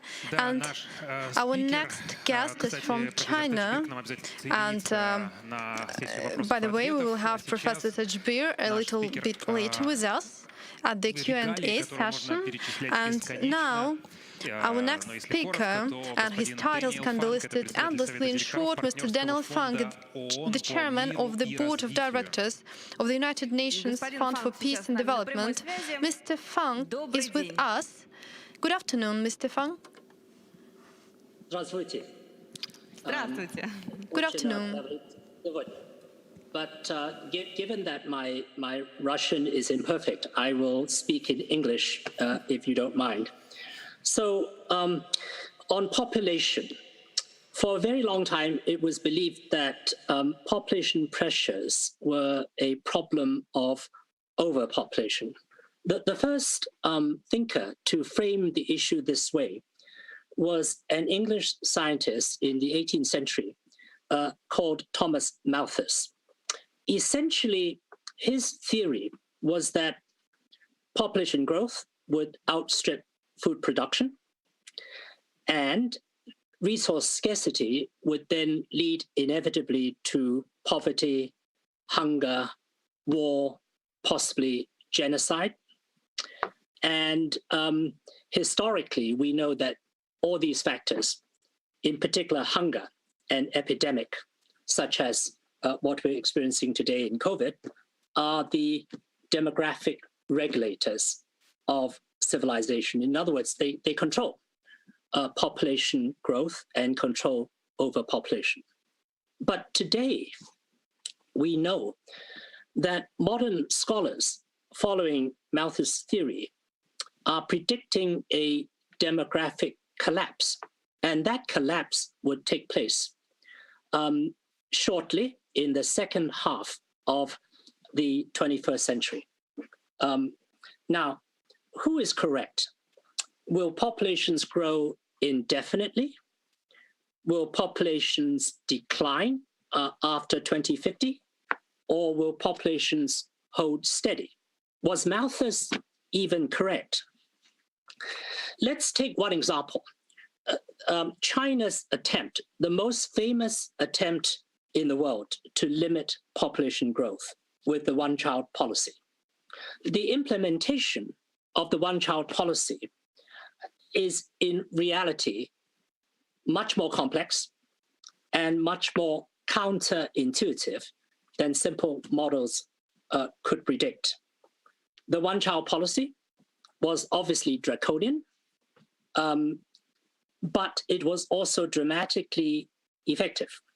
However, it appears that the one-child policy has created a far bigger problem than the one it was supposed to solve. Let me illustrate what I mean by reference to my own family. My late parents had 3 children, my sister, my brother, myself. But my late father himself came from a family of 11. My late mother came from a family of 13, all born out of one mother, my grandmother, on my father's side, my paternal grandmother, my maternal grandmother on my mother's side. But my parents chose to have a much smaller family. As for myself, I went even further. I only have one child, a son. So this creates a striking inverted pyramid. In my case, that inverted pyramid was born of choice, not of policy, because I live in Hong Kong, where the one-child policy doesn't apply. But in mainland China, the one-child policy was applied strictly in urban areas and relaxed in rural areas because of the demands of agricultural labor. Now, has China therefore broken the Malthusian curse? The answer is no. The inverted pyramid I have just described in my own family is reproduced on a nationwide level in China. So today, when two single children meet and marry, they will have possibly 4 parents between them and possibly up to 8 grandparents. This is the classic 2, 4, 8 inverted pyramid. What does that mean? The striking problem is as follows, that a married couple in their most productive years, the most productive period of their working lives, would have to support not just their own children, but possibly 4 aging parents, either at or nearing retirement age, and possibly up to 8 grandparents in old age retirement if they were still alive. This paradigm reverses all known historical trends going back to beyond the age of agriculture. The burden lying on the young couple, both economically and psychologically, is profound. The ratio of the working age population to the non-working age population is climbing rapidly, and in China's case, has climbed far more rapidly than it would have done had it not been for the one-child policy. Now, that has a very serious knock-on effect on the economy and on economic growth, because if resources of that working couple is devoted to supporting not just their own children, but also 4 parents and up to 8 grandparents, then there's much less left to invest in the economy. So that to illustrate this in graphic terms, the most striking legacy of the one-child policy in China is that China's population will peak in just 3 years' time, 2023, at a little over 1.4 billion. It will then start a very long period of inexorable decline, and it would stabilize eventually at the end of this century at 700 million, which is half of China's population today. In fact, the decline of births is driven by a so-called maternity cliff. What is this maternity cliff? The cliff is that the number of women of childbearing age in China, defined as aged between 15 and 49, as illustrated in the graph, is set to fall. It will fall from 346 million back in 2018 to 318 million in 2023, and thereafter go into irreversible decline. Because of this, in 2013, 7 years ago, China actually relaxed its one-child policy and tried to encourage couples to have more than one child. And whilst this produced a temporary uptick in births, in reality, that diminished over time. Total births fell from 12% in 2017 to 2018, and this trend will continue. Today, China is actually desperately short of women of childbearing age, and the knock-on effect on the economy I've mentioned already. Now, moving beyond China to the world as at large, does that also apply? We know that the situation in the developed world, the rich world, the first world so-called, is also facing dramatic declines in birth rates. We know that the fertility rate in Europe is 1.6, which is way below the replacement level of 2.1. In the US, in Japan, in China and in South America, domestic fertility rates are way below replacement level. Yes, of course, in certain parts of the world, like Africa, they are still high. Niger stands at the apex with a fertility rate of 6.5. But it is also clear that with improvement in welfare and with improvement in education, particularly education of women, particularly beyond the secondary level, we're going to see a dramatic decline in births. And the projections are after the year 2050, we will see a population decline globally. And humanity would then begin to age. In fact, population growth rates are already declining from 2% per year in 1960 to 1.3% in 2019. And the average age of a human being globally will increase. Today, it is 31 years old. By the end of this century, it will be 42 years old. So different parts of the world will mature differently and be in different phases of growth, aging, and decline. Of course, there are many catastrophic risks which could torpedo these projections, such as a pandemic, even more severe than COVID-19, an asteroid strike. There could be climate effects on food systems, a nuclear war. There are also paradigm shifts, cultural shifts, so that people are choosing, certainly in the developed world, to have fewer children, not just because they're wealthier or better educated, but also many people are opting not to marry at all. This in itself is a new cultural transition. People are prioritizing careers or are choosing to lead a more nomadic lifestyle or to travel more.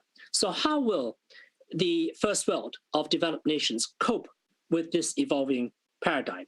How will they cope economically and psychologically to dramatic demographic declines? What about countries which are still developing? Will they grow old before they grow rich? Nobody has a crystal ball.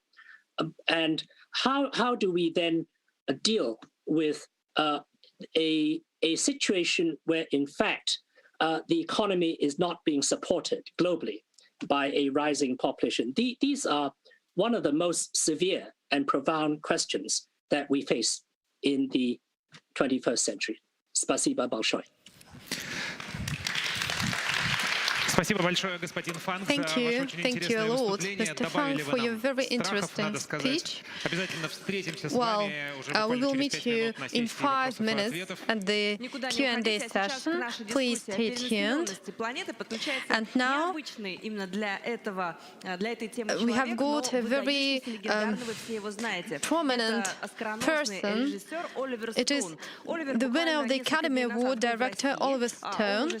He was in Russia several days ago. Now he's in Los Angeles, but we managed to meet him in Moscow, and we talked to him about his vision on the global challenges, and in particular about the overpopulation problem. Marina talked to him in person, and now we will see it. We're really happy to have you here in Russia in the eve of the new year. First of all, could you sign maybe? Sign it to the Russian people. Who are very, Russian people? Yeah, who are your fans, your big fans? My big fans, okay. Well, I signed it to Russia. With love. Right. Overpopulation of the planet.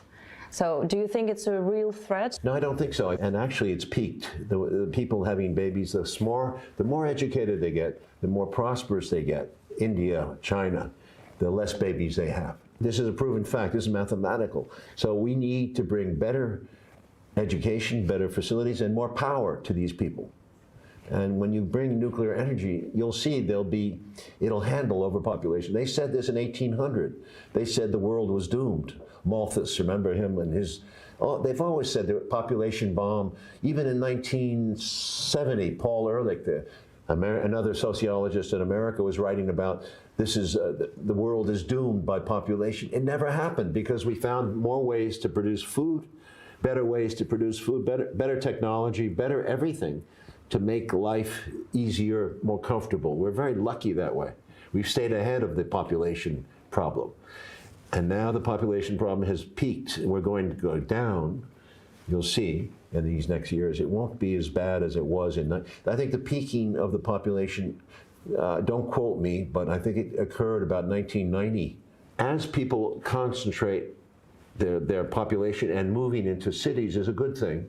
There'll be more artificial ways of raising food and so forth. And I think that's where the world is going to go. And the better use of agriculture, better irrigation, overall everything has to we can move in a direction of intelligence. And the world will get better for everybody. It already has. People don't admit that a person in India with a sugar cane grinder is going to, once he gets a machine that can grind the sugar cane, his life is going to be a lot easier. And then he'll sound very optimistic. It is optimistic. You have to be, because this is the way the world is moving, and it's gotten better. Everyone, if you look back at 1940 and the way people lived, there's no question.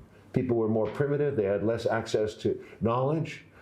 The information age was not here. I mean, the world has gotten better in my lifetime, no question.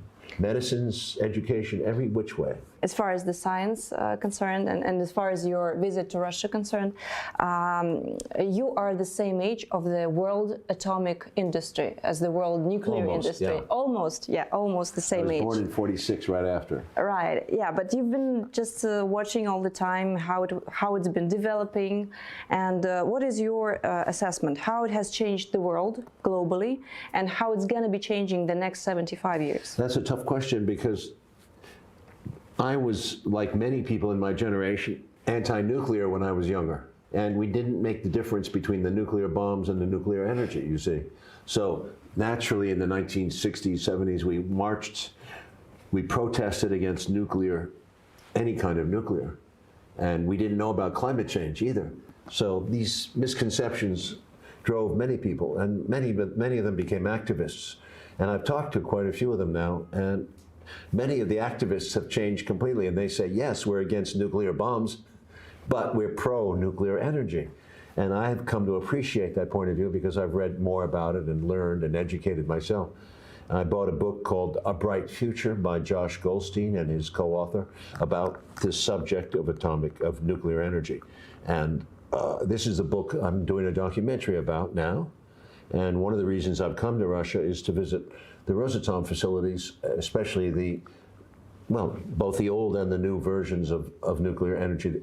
Russia has been one of the most advanced countries, if not the most advanced country, in developing nuclear energy. And why is this important? Because renewables are great, and we all want them to succeed. But at the end of the day, being practical, there's no way that the coming generations who will need a lot of energy and a lot of electricity from India, from China, from all the developing countries of the world, there's no way that we will meet that requirement unless we have strong nuclear energy facilities. For now, nuclear is the best and most economical way for to provide energy in the future. How we can prevent this shortage of energy, because the more people are appearing on our Earth just like every day. So how do you assess this problem? How do I assess the problem? Yeah, the problem. It's a problem. It's a problem because young people, at least in my country, they don't understand. Thank you so much. Thank you. Thank you, darling. Thank you for the interview. Спасибо большое господину Стоуну. Большое спасибо Thank you so much, Mr. Stern. Thank you, Marina, for this interview. And now, it is the time for Q&A session. Mr. Tejbir, Mr. Funk are here with us, and we have the first question from the compatriots of Mr. Tejbir from India. Please tell us what is your name and your question. Hello there, my name is Ishak Jani. I'm from India. So my question is to Dr. Singh. So you can hear me, right? Okay. So as we know, the use of internet has profoundly increased in the year of pandemic. So do you think that a reverse migration will be a trend? Like people's ambitions of living in the downtown of the city will be more like living away from the city, and working from home will be considered as a luxury rather than need. So what are your 2 cents about that? Очень коротко, пожалуйста, господин Теджбир, очень коротко. Please be brief, Mr. Tejbir. Yes, it's a good question in the contemporary in COVID-19 condition. Young man, I would say when the migration is taking place, it is basically to generate the employment. Always migration is taking place from the region from underdeveloped to the developed region. This reverse migration is a forceful migration. It's a temporary migration. It cannot sustain for longer time unless we develop the infrastructure at their source or in the rural area. Though information technology has brought a lot of change, but it cannot generate employment everywhere.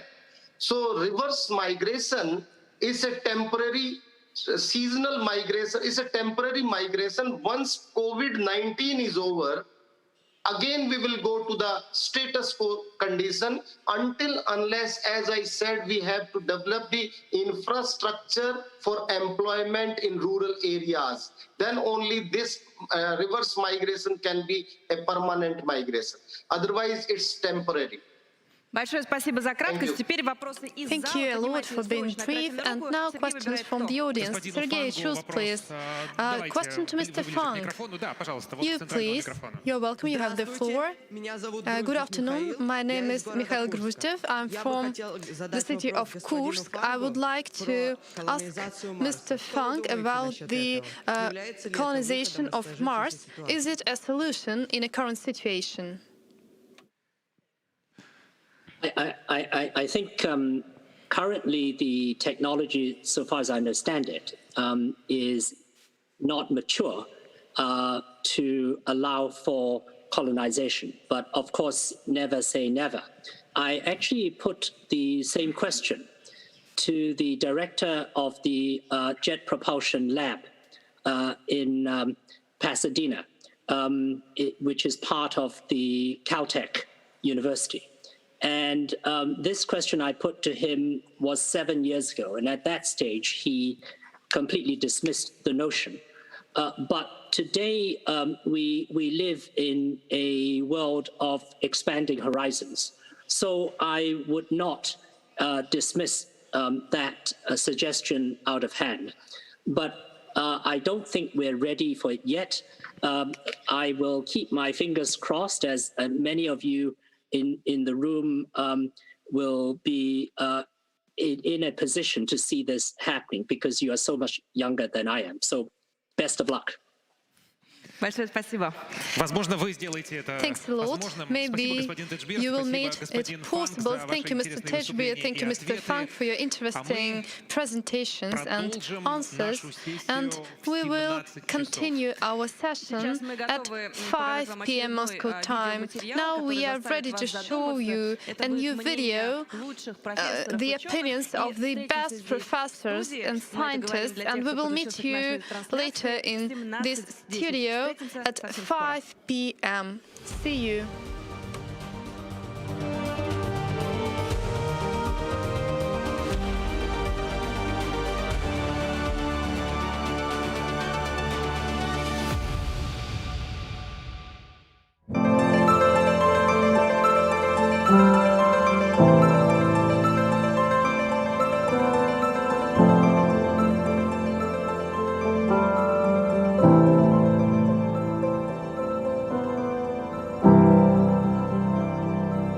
So we have to find a way to provide that electricity without harming the environment. We have to have a way of both eating our cake and having it too. And I do believe electricity from nuclear power as well as renewables can be the source of that electricity. And here we have been establishing in the last years a very fruitful cooperation with Rosatom in the field of nuclear safety, in the scientific cooperation, and also in the cooperation beyond nuclear. We have an ambitious task of creating innovative, shared responses to international challenges mankind is faced with. We suggest establishing a working group to continuously monitor and collect the best practices in nurturing talent for economic growth and sustainable development. This working group should bring together business leaders, international organizations, NGOs, and others. Energy, heating, light. 75 years of the nuclear industry. My dream right now is just to be able to complete ITER project on time. Then I can relax and spend my life with my family.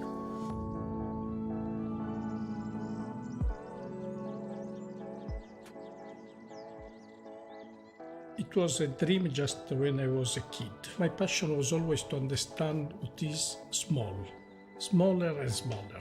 For this reason, the study of the nucleus becoming an important interest in my life.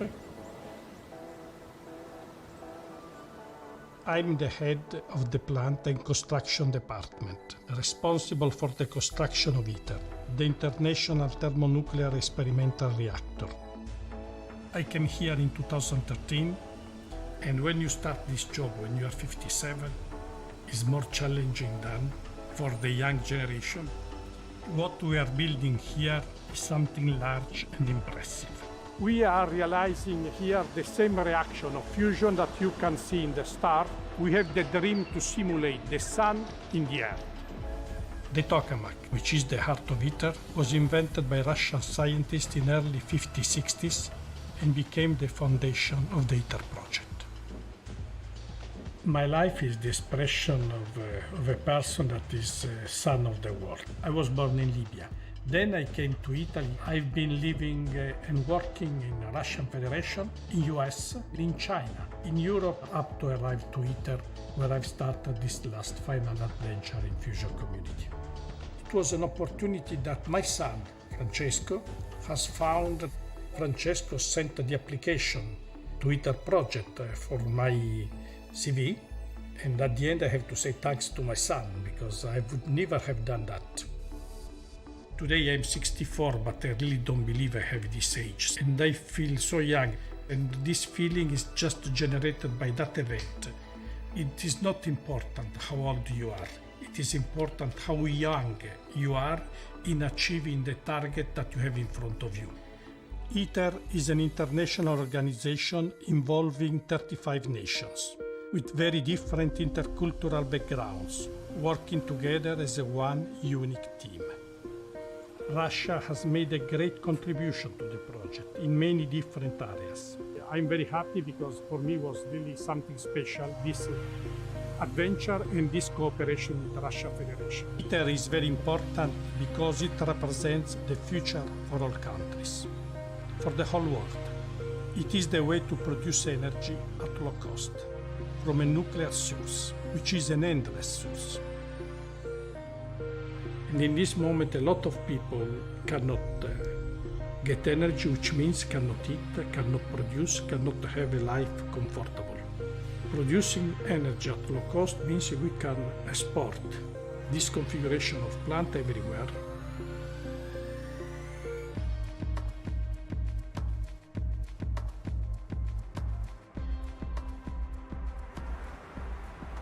I had the strong support of my wife first. When I met my wife in 1977, we were talking a lot about the experience to enter in the capacity to help people, because when you can give without expecting anything back is the best way to get an impressive achievement for yourself. For this reason, we plan also each year to have 1 week or 2 weeks to spend in Africa or in other countries where we can devote our attention to the people that has more needs to be supported. Energy is needed by all countries, all over the world. And I believe this is something very important for all of us to achieve.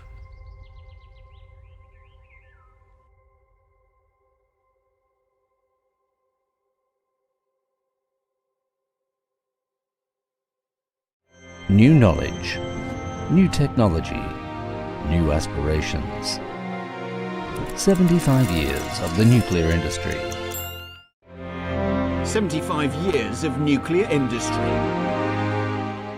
I think the more people use it for good purposes and in the right way, the bigger role will be played by this energy in humanity.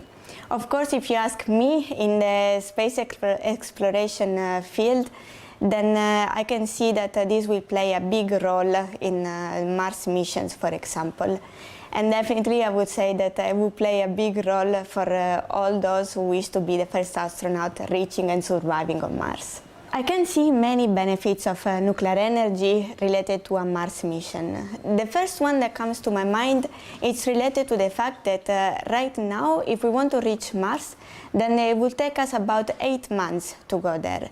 But using a nuclear propulsion system, then we will reach Mars in only about 100 days. 75 years of nuclear industry. Past, present, future. 75 years of the nuclear industry. 75 years of nuclear industry. As you know, we need bright scientists. We need bright engineers. So the guidance I would give to these people is, please consider these technologies. It has a bright future. If you contribute, you will be able to do even more when we will have developed these technologies. And so please prepare yourself to join us and in many, many fields. Okay, it's not just the physicist able to understand and control and manage the phenomena.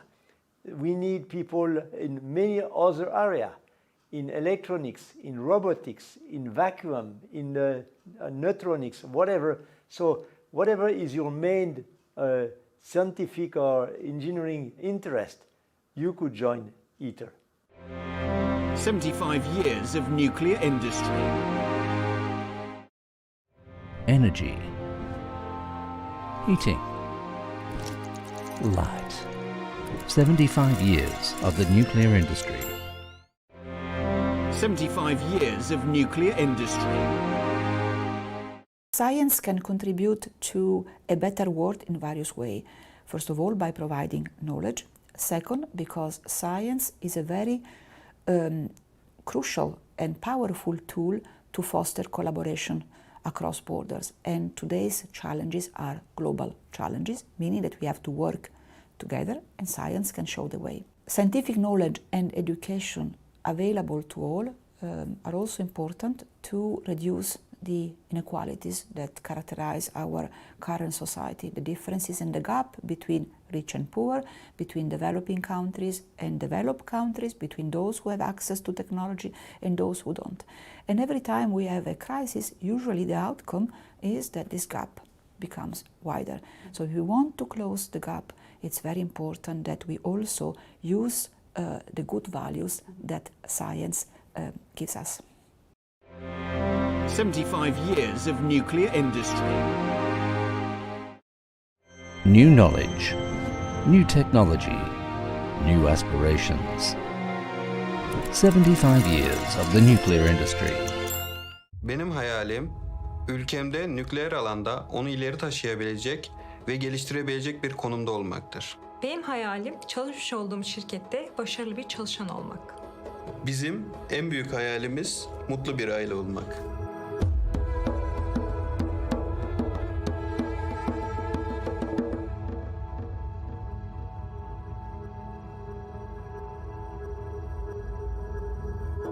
Değerli kızım Duru, babanla çekmiş olduğumuz video sana ileride hediyemiz olacak. Bu videoda öncelikle ailemizin hikayesini, nasıl tanıştığımızı sana anlatacağız. Ve ileride karşılaşabileceğin bütün zorluklar bu anlattığımız videoda sana çözüm yolu gösterecektir. Babamla biz üniversitedeyken tanıştık. Daha sonra babam Rusya'ya eğitime gitmeye karar verdi. Rusya'da okurken bana burada çok güzel bir eğitim var, gelebilir misin dedi. Teklifte bulundu ve ben de Rusya'ya gittim.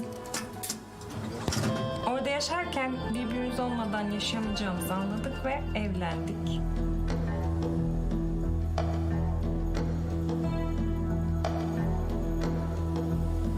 Sevgili kızım, 2010 yılında ülkemizin ilk nükleer enerji santrali kurulacağına dair haberler gördüm. Ülkemizin uzun zamanlar beklediği bir durumdu. Ben de bu bağlamda ülkemizin ilk nükleer mühendislerinden biri olmak istedim. Bunun için ülkemizde olmayan eğitimi almaya başka ülkeye gittim. Bu karar benim için gerçekten çok zor bir karardı. Fakat sonradan anladım ki verdiğim karar gerçekten çok iyi bir karardı.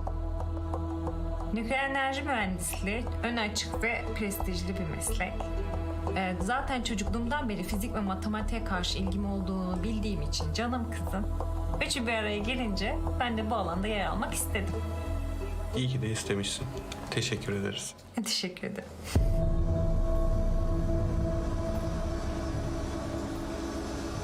Sevgili kızım, gençliğimizden bu alandaki uzmanlığımıza kadar olan hikayemiz bu şekilde başladı.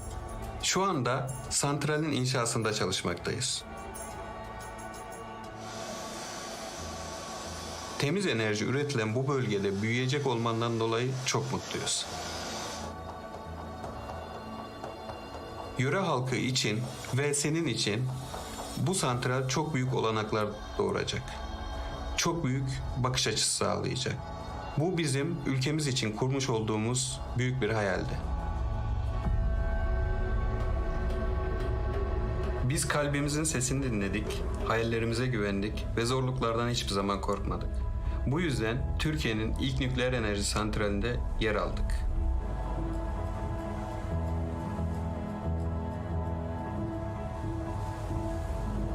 Canım kızım, sana bir annenin nasihatı. Eğer doğru aşkı bulursan sakın onu kaybetme. Rusya'da yaşadığım deneyimler bana gösteriyor ki eğer doğru kişiyi bulursan o sana güç kazandırır, hayattan ne istiyorsan onu gerçekleştirebilirsin. Annenle biz çok güzel bir yuva kurduk ve sen bu yuvaya güneş gibi doğdun. Sen bizim aşkımızın ve yuvamızın, hikayemizin devamı olacaksın. Kızım, belki sen ileride bizim mesleğimizi devam ettirebilir, nükleer alanda çalışmak isteyebilirsin. Fakat sana karışmak istemiyoruz. Bu senin seçimin ve senin hikayen. Hayattaki asıl amacımız senin için iyi birer aile olmak ve ülkemiz için iyi birer profesyonel mühendis olmak. Anne ve baban olarak senden istediğimiz zor kararlar almaktan çekinme. Kalbinin sesini dinle. Allah izin verirse kalbin seni doğru yola götürür. Kalp hata yapmaz. Seni kucaklıyor ve öpüyoruz. Annen ve baban.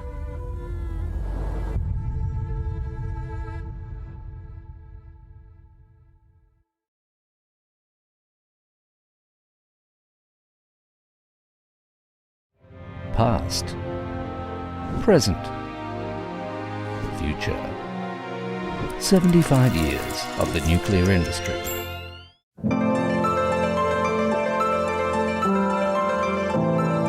The modern tendency in Russia is not only export of our nuclear technologies, but also export of our nuclear education. Therefore, many countries have simulators developed in Russia. Their purposes vary from educational to preparation of personnel for nuclear power plant construction.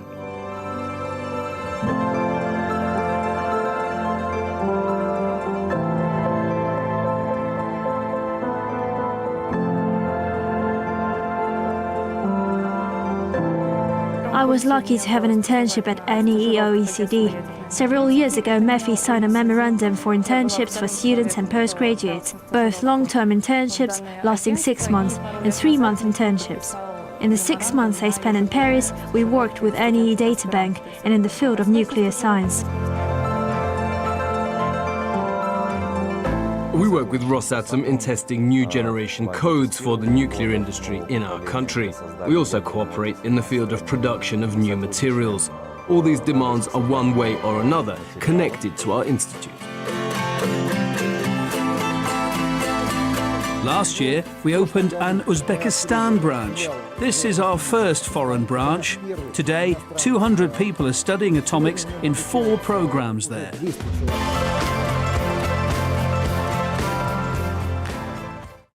New knowledge, new technology, new aspirations. 75 years of the nuclear industry. 75 years of nuclear industry. So Heather and I founded Mothers for Nuclear in 2016 when we realized that existing nuclear plants were at risk of premature closure here in the United States and all around the world. And so my advice to future generations is learn from what we're doing right now. Learn from our mistakes right now. There is anti-nuclear sentiment out there that's causing premature closures of nuclear plants.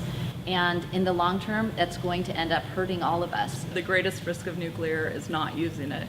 So my advice to the future generations is to build as much nuclear as they can, keep existing plants running until they can be replaced with something better. Right now, there's no replacement for existing nuclear. We don't have any source of energy that's available around the clock and clean, and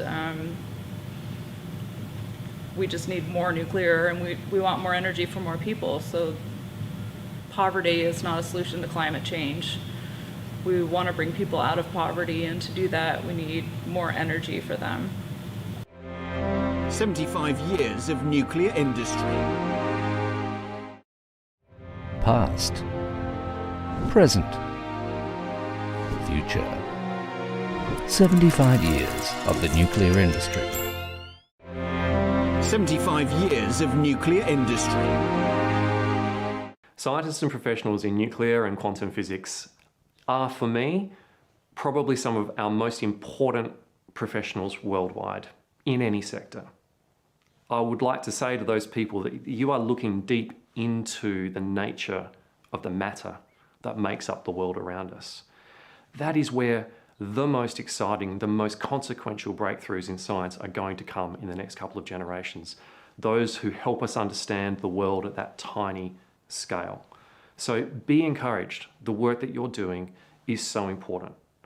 Also understand we're a team. Don't get discouraged. No one person can change the world. We can all make many wonderful efforts together, and in the course of a generation, 2 generations, we can see great progress. 75 years of nuclear industry.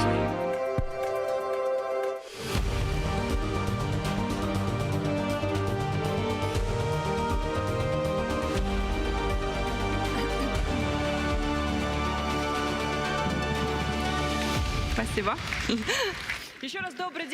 Thank you, and once again, welcome back at the NEXT75 International Conference. We are glad to see here Sergei Malazyomov and Marina Kim.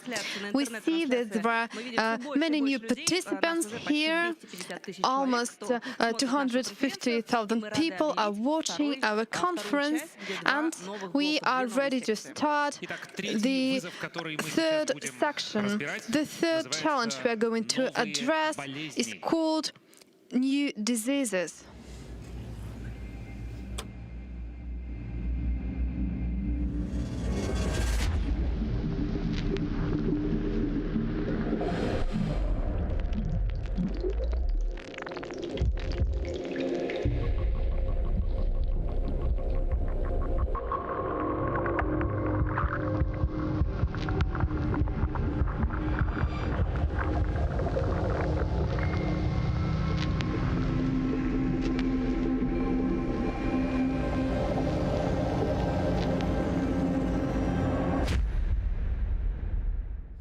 Вот такой у нас непростой поворот нашей дискуссии. Сейчас все обеспокоены. Our discussion is turning to be quite complicated. Everyone is worried by the pandemic. Some people say that it is just the beginning. Maybe we are going to face some even more complicated diseases.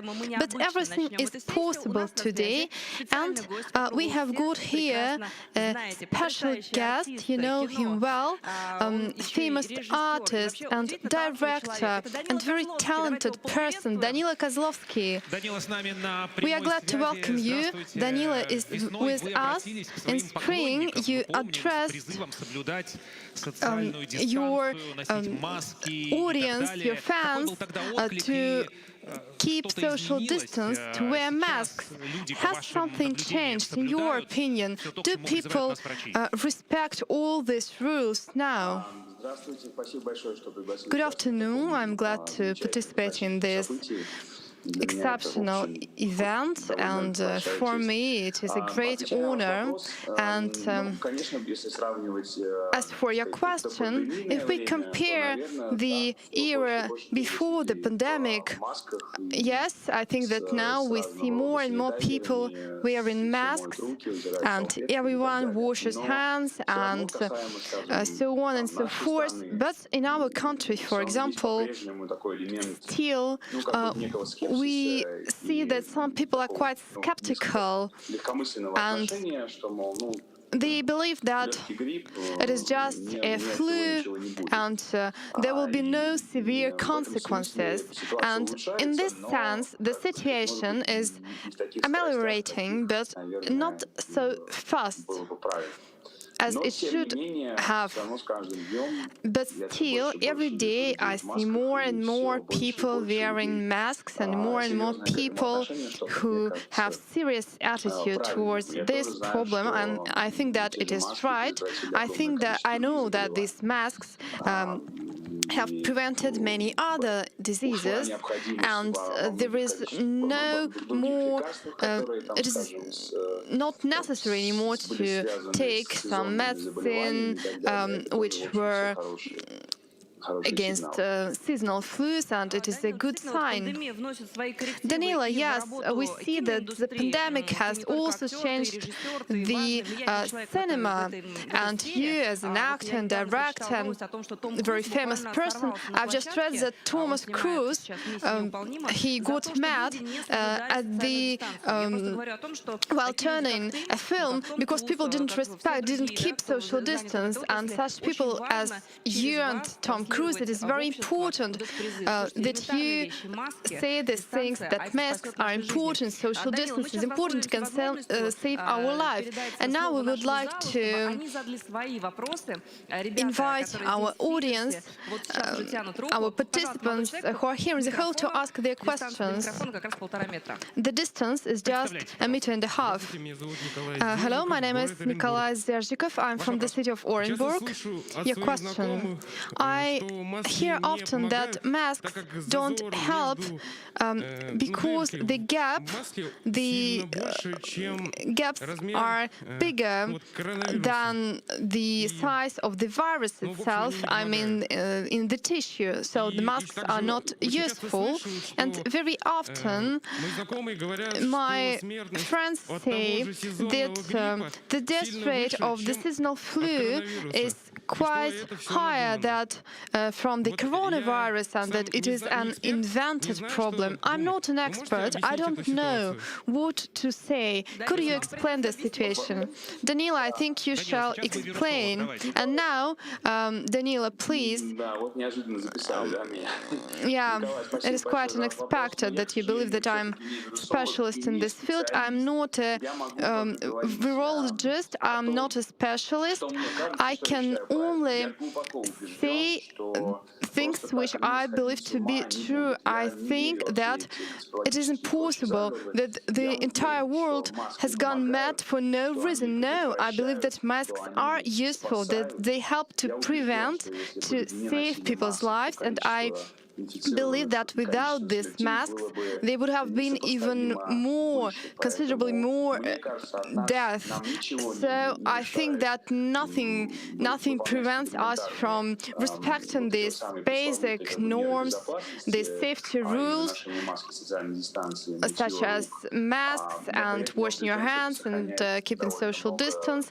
But I think that it can help us to save lives and contribute to your health. Of course, I know that some people are skeptical, and I can see it. For example, I often also have to urge people who are participating in the filming process. When we are filming, I see that there are people who are not wearing masks, and I'm very irritated. It is not just like smoking or something. It is a much more considerable violation. Now I think that it is not a conspirology. It is not invented, and it is a serious problem. Thank you, Danila. I can say that it is important that there are many layers of tissue in your mask, and it can save you, and it is much more dangerous, this virus, than the flu, for example, and the consequences are very unpredictable even for the young, among the young population. And one more question, maybe a girl would like to ask her question. Yes? I can see you smiling. I can see you smiling even through your masks when you look at Danila Kozlovsky. Hello, my name is Ashanova Daria. I'm from the city of Abakan. I have got an easy question. You don't have to be a virologist. How did you manage to cope with the pandemic? How did you protect yourself against the pandemic? That is a great question. Well, I have no secret and no remedy. I believed that this problem was serious in February, and at that time I was in another country, and I had an opportunity to follow the situation in our country and to follow the situation in Europe, and I understood that the situation was quite serious. I started wearing masks and gloves. I had masks and sanitizers and tissues and so on in all the pockets, and all these basic rules helped a lot, and I believe that they are still helping, and I think that is it. It helps. Social distance is useful. These are the basic rules. I am not a representative of the healthcare institution or ministry. No, it is just my personal opinion, and I believe it is very important, and that these methods are efficient. Thank you, Danila. Today we appreciate a lot an opportunity to talk personally to you. Thank you for participating in this conference. Thank you. And I would like to say that now 315 viewers are following our conference online, and I hope that now they will hear the opinion of real scientists. So there were some questions about masks, which shall be addressed to a virologist. We have got a prominent scientist, a woman who speaks Russian perfectly. We have here Antya Baranova, biologist, PhD in biology, and professor at George Mason University. Antya, good morning or good afternoon. I believe it is good morning. Antya, we are glad to see you here, and it would be very interesting to listen to you. Where can we say goodbye to the coronavirus pandemic? The floor is yours. Good afternoon, dear friends. If this conference had taken place a year ago, I would have joined you in Sochi and not via Zoom across the ocean, and the hall would have been absolutely packed, and there have been colleagues waiting for the turn backstage, and after we would have hugged and gone to the sea. And last New Year's Eve, while making wishes, no one thought, I wish there were no pandemic, because everyone made plans plans for summer holidays, concerts, and so on. But right after the new year, my heart sank as I heard about the events in Wuhan, and my inner voice, the voice of a virologist, whispered, "Buy masks." After struggling with myself for a week, I bought masks, gloves, and an oxygen concentrator, and my family was a little puzzled by my inadequate behavior. But as it turned out, I wasn't crazy after all, and the odd purchase soon turned to be useful. COVID has struck the whole world. Among the most affected countries are the United States. America is one of the world leaders, as well as India, Brazil, Russia, France, the United Kingdom, Italy, and so on. And some more frightening statistics. As of today, already 73 million people have been infected with COVID-19, and unfortunately more than 1,600,000 people have died. As it turns out, no one was particularly prepared for the pandemic, neither individual states nor global organizations. In 2015, the UN articulated Sustainable Development Goals, and we were supposed to make serious progress, if not achieve them, by 2030. Almost 200 countries decided to contribute to reducing maternal and child mortality, transmission of AIDS, tuberculosis, malaria, and tropical diseases. And finally, to provide all people of the earth with quality healthcare, effective and inexpensive medicine, and vaccines against the familiar infectious diseases. We have to combat the problem of bacterial antibiotic resistance, which, according to WHO, causes the death of 700,000 people worldwide every year. And this is not happening in some distant, remote places, but in the most developed countries, and more often in hospitals. Defeating resistant bacteria is not an easy task, as antibiotics would have to be phased out in agriculture. After all, the dangerous superbacteria aren't so much caused by cured diseases, but by chicken drumsticks, which, due to the use of antibiotics, make their way from egg to the customer in just 2 months. It is extremely difficult to abandon using these antibiotics because we have to fight not only against bacterial resistance, but also against hunger. And we also have to deal with the problem of poor quality products, where empty calories replace the vitamins and minerals. But the pandemic came and the world was turned upside down. Instead of achieving distant goals, we had to work on the immediate tasks. In the spring, a coronavirus vaccine race began, which has only recently borne fruit. And in summer, the Global Alliance for Vaccine and Immunization and WHO joined the efforts to create the COVAX initiative to distribute vaccines among countries unable to develop their own medicine. 189 countries have already joined the program and undertook to distribute 2 billion doses of COVID-19 vaccines equitably around the world by the end of 2021. But more importantly, the world has been reminded that healthcare is not a service sector, and public health is more important than profit margins. The medical profession has always been a prestigious one, and now it has become critical for the entire nation. And I hope that this understanding will stay forever, because the flow of applications to medical schools and the general interest of the population in medicine and biology has increased noticeably. I hope that the coronavirus won't last long against united humanity. After all, we have stumped some tougher guys, like smallpox or polio. But what will our post-COVID world be like? The coronavirus will be gone, but the legacy of this foe will remain with us for a long time. Those killed by the coronavirus have died too young, and this has already affected average life expectancy in the most affected countries. The latest studies show that this virus can reduce the lifespan of a male by 13 years and of a female by 11 years. And as for those who have recovered, the situation is not clear. We are used to put cases into two baskets: black and green, the dead and the survivors.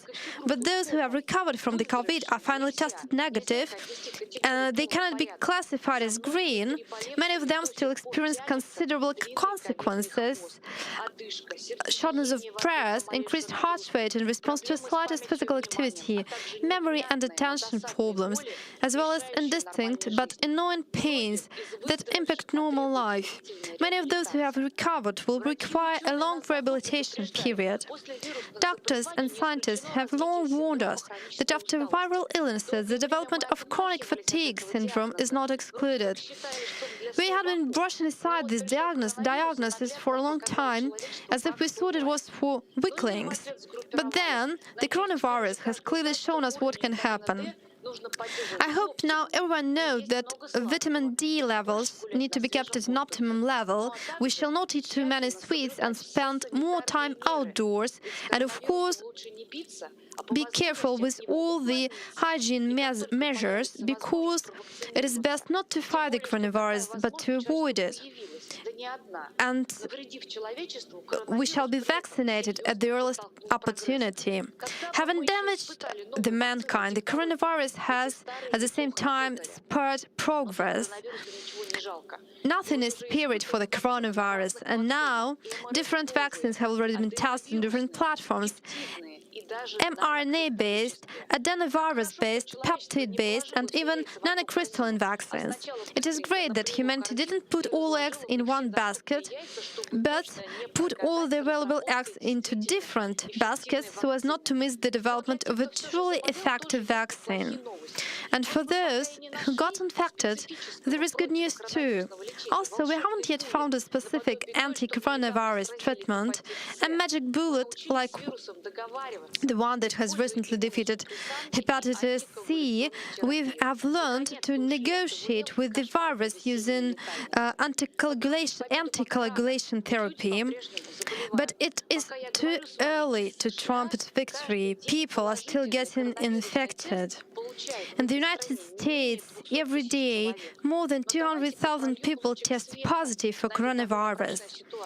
Let's shed a little light on this situation. No, I don't think that we will have to wear masks for the rest of our lives, stay locked up, and forever give up meeting our friends in restaurants. Probably we won't be able to abandon masks and social distancing so quickly, but the mask will be different. They will be transparent and won't prevent us from smiling. They will filter the air easily, and they won't block your airway. And we will be able to get together, and quite soon. Once, for example, a special sensor for air conditioner will be created. It will light up green if there is no virus in the air, which means dancing and hugging is quite safe, as well as listening to a lecture by a professor who finally came in person rather than via Zoom. But if the light bulb still changes its color to red, it means that, of course, you should be tested and self-quarantine. The main thing revealed by the pandemic is that our health systems, both global and national, need a major transformation, and that the gap between the pioneering scientific thinking and the real medical practice is enormous. There are not enough doctors, there are not enough beds in hospitals. But lessons have been learned, and the clay feet of our medical colossus will soon be replaced, at least with the brick ones. And scientists, or rather the foundations that fund science, have also learned a thing or two, namely, any scientific research shall not be abandoned in the middle, it shall be finalized. Over the past 20 years, many vaccines have been developed, both against the first SARS and MERS, but these prototypes have never been tested and were shelved away.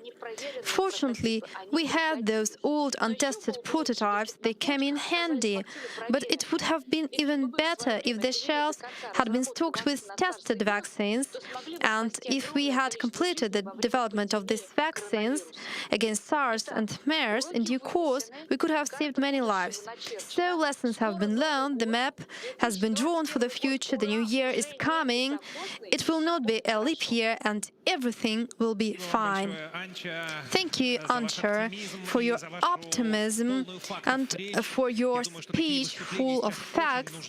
I think that we need such presentations in order to cope with one of the main threats, skeptical attitude towards vaccination. I have been already vaccinated, and I know that many people have skeptical attitude in Russia and the United States, and we shall fight against this challenge. Please stay tuned for the Q&A session, and we would like to invite the next expert. In 1969, these experts faced a terrible Lassa fever in Africa, deadly disease, and since that time, Professor Tamori says that he didn't choose the topic of infectious diseases, but the infectious diseases chose him. And now let us join the Professor Uivali Tamori, who has been studying virology for 50 years. Good afternoon, Mr. Tamori. Your expert opinion is very important. What will happen to the pandemic? When will it end? The floor is yours. Thank you very much. My name is Uivali Tamori. I'm a professor of virology from Nigeria. For the past half a century, I've been studying highly infectious diseases, dangerous infectious diseases in my country and different parts of Africa. Initially, actually, I went out to study veterinary medicine, planning to have a huge poultry farm where we'll be supplying food to the people. But then something happened in 1969 in my country. There was an epidemic of a disease which we now call Lassa fever, which occurred not too far from a university where I was studying. And the virologist who participated in that investigation stopped by to talk to my class. And that's why I got hooked to deal with, start working with viruses. And so after my veterinary class study, and that mysterious disease, I joined this group of doctors. I volunteered to work with them and to contribute to having, a solution to those devastations caused by Lassa fever in my country. I'm often asked this question about, are you not afraid of working with dangerous pandemics like the Ebola virus pandemic, for example? Yeah, I was actually involved when I joined the World Health Organization. I was involved with working with investigating an epidemic of Ebola in Kikwit in 1995. And that really took so much out of me, because I saw devastation, I saw death, I saw dead people when the hospital was abandoned, littering just the environment. It was a very traumatic experience, and I don't think I've ever gotten over that one. But since then, I've been working in other areas of West Africa, investigated disease outbreaks in West Africa, in East Africa, and other parts of Africa, where we're trying to do what we can to make a dramatic change in the life of the people. Of the over 1,415 human pathogens, at least 61% or more of them, in fact, close to 70% of them originate from the animal kingdom. So there's more and more evidence that from our younger days, those got HIV, the swine and the bird flu, the rabies and tularemia and other diseases, they actually all originate from the animal population. Therefore, being a veterinarian also assisted me in doing a much better study than I've ever done because of my background in veterinary medicine. You probably will ask a question. If scientists have known for a long time that movement of viruses and mutation cause this problem in the wild animals and other human beings, you may wonder why, for example, since in 2017, when Dr. Zenil from the Wuhan Institute reported to us that there was this bad virus which could infect human beings. Why hasn't anything been done about that? But then if the authorities at that time had done something, had taken the proper precautions, then maybe we won't have this kind of COVID situation that we have in the world now. Preparedness has been a major problem in the world. We only wait to act when the disease has occurred. not prepare for it. I mean, that issue of preparedness is one of the things at the Global Environment Project, which I also remember, we've been trying to see how we can know what is on before it becomes a problem. For example, if entry into an exit from Wuhan, for example, had been limited, when those first cases came up, then we'll have been in a very much better place than we are now. So now, rather than talking about Western world, Eastern world, disease coming out from one place, we do not know where the next epidemic is going to come from. We do not know where the next virus is going to come from. And therefore, each country, each nation must be prepared. So global preparedness is only strong when there's national preparedness, when each country begins to prepare for any eventuality. And until we can do that, because you and I can never predict the mutation or the changes that will occur in the viruses. Therefore, we must all prepare and do what is next to do. So with each country taking responsibility for the surveillance of diseases to prevent, to detect, and viruses at the regional and national level, then we can prevent and taking care of it, we can prevent big epidemics going into a global problem. You see, we cannot kill all the pets and things around us. People will be wondering, since we're getting this from animals, should we kill all the animals around that? No, we can't, because the whole world is a unit. We all live together in this evolution or this environment that we are in, and we need each other. But then we must maintain that balance between not getting into the niche of the animals and the animals not getting into our niche, and then protecting ourselves from that way. And that's the way I think we can begin to see the control and prevent some of the epidemics that will become a problem for the entire world. So let's move on, and then to prevent people thinking of killing animals all over the place, it is for us to get ready and know what the animals have. The World Health Organization is doing a tremendous job by establishing this global control system for new infections in every country. But if you just distribute instructions and recommendations, then they will not be implemented. It is each country, the country must have the will, to show the will that we want to control this, but also must back up the will with enough resources. That's what we call commitment. Will is the talk. Commitment is the talk. So we must walk the talk and other countries. So when you put out money, decide, I'm going to take care of that pandemic, then you must be able to support it with funding and with human resources to do that. If you may ask, could there be a pandemic of cholera pandemic, for example, can it occur? I doubt that very much, because cholera is a problem associated with poor water supply. And in many parts of the world, there's good water supply. So we're not likely to have cholera epidemic, except in those parts of the world where there's a problem with water supply. And therefore, in a place like Sochi, for example, I don't expect you to have a cholera epidemic. So what about the vaccines? Vaccines are effective, but you see, and the current COVID-19 vaccine disease, we now have a vaccine for it. But there's a major problem. The vaccines are available in the rich countries of the world. Canada, for example, has bought up as much as 5 enough doses to vaccinate its people 5 times. The United Kingdom has done at least 4 times has enough doses to vaccinate 4 times the population of the people in the United Kingdom. The same thing with the European Union. At least 2 times of the vaccine they've purchased now can vaccinate at least those numbers. But what about other countries? What about other parts of the world? In Africa, we're still begging to see if we can even get enough dose to vaccinate 1 in 5 of our people. But then remember, this is a global problem. So America, Russia, everybody, you cannot say, I'm going to vaccinate all my people, and therefore you keep quiet. This must go around the world, because so long as that disease is in any part of the world, then it is also possible to be with you. Remember polio. Although many other countries have eradicated polio a long time ago, but we still have polio in Afghanistan, we still have it in Pakistan, and therefore no part of the world is safe. Therefore, I believe that the coronavirus will become, over time, will become endemic. And many will continue to get sick with it. And even if the vaccine becomes available, we believe that there still be people who, because we don't know the duration of the immunity of the vaccine, we don't know how long it will last, we don't know how people will react to it. And therefore, this is something we need to continue to. Vaccines alone will not solve the problem. Therefore, we need to continue this. I was listening at the beginning to talk being given by some of our distinguished colleagues. We must continue to vaccinate our people. We must continue to prevent. Wear your mask, wash your hand, keep the hygiene in place. That's the only way we can prevent the disease continue to spread. It's not everybody that will get the vaccine that will be protected. Therefore, you must remember that. And then not everybody at different ages, because of one disease or other, we want to give the vaccine to. Therefore, you must continue to do those other preventive measures that will limit the spread of the vaccine.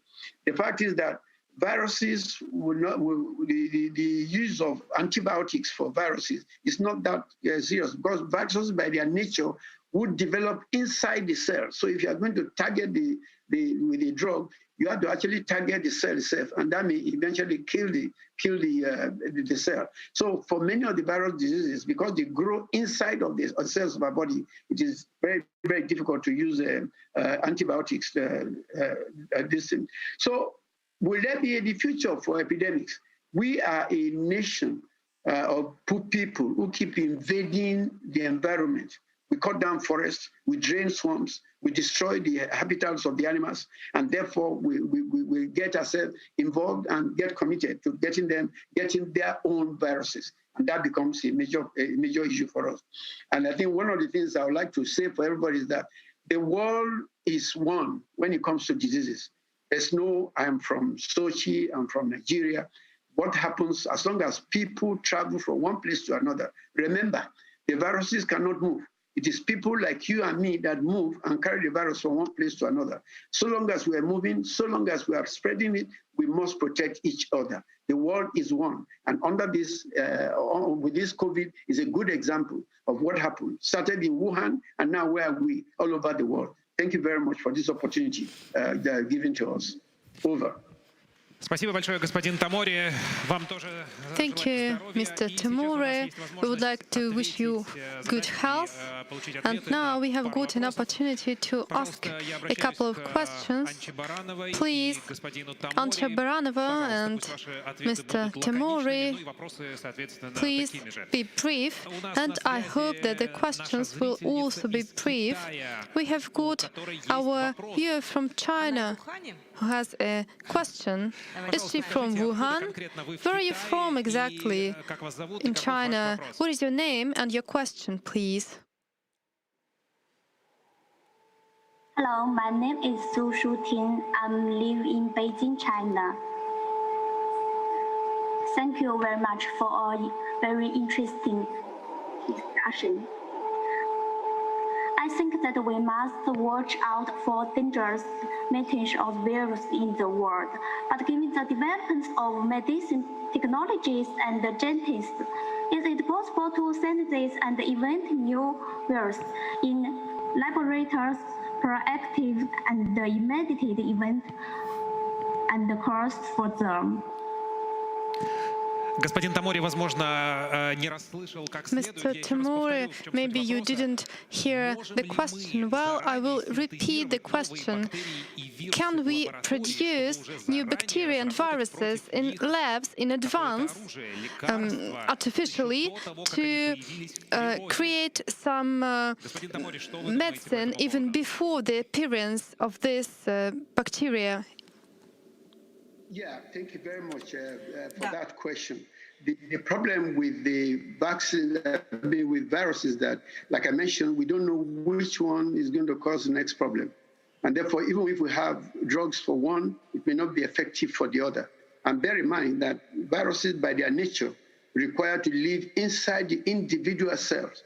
So even if you have the medicine, you also have to be able to use it in such a way that when it is used against the virus, it is not used to affect and destroy your individual cell. So you may end up with the drug actually killing the people rather than killing, in addition to killing the virus.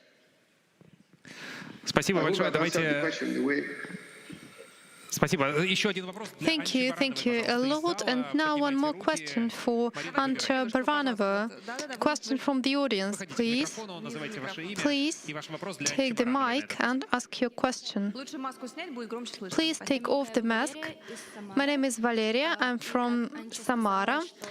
Antje, you have said that people need good food, but viruses also affect animals. I've heard that, for example, KFC PC company wanted to print chicken on three-dimensional printers, but can it actually help us during the pandemic? Will it contribute to the economic growth? And please answer. You can answer the question. That is a great question. Yes, technologically it is possible not only to print chicken, we can also grow steaks, but is it really necessary? Because when we look at this artificial meat, we forget how many biological raw materials were used to produce this artificial meat, because to grow a steak we need to use special serum, and it is much more expensive. Animals suffer, and there is also some kind of threat. Thank you for your expert opinion. And now, Mr. Timur, Madam Baranova, thank you. Thank you for your answers. And we are ready to go on. And now, thank you. And now, we are ready to pass on to the next challenge we are facing: ecological problems.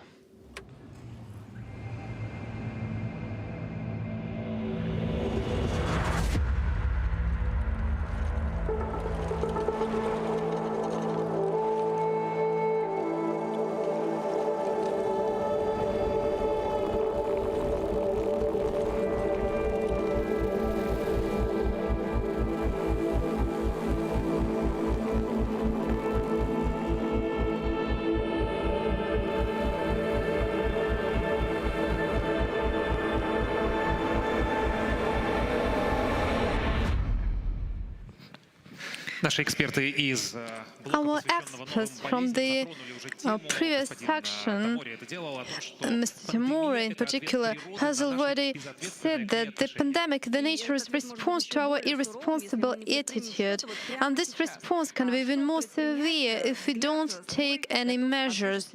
But what can be done? Let's meet our next speaker, Carl Safina, famous American zoologist, biologist, and writer. He's ready to join us from New York. Mr. Safina, good afternoon. The floor is yours. Thank you so much. I'm Carl Safina. I have a PhD in ecology, and I'm the professor of nature and humanity at Stony Brook University in New York.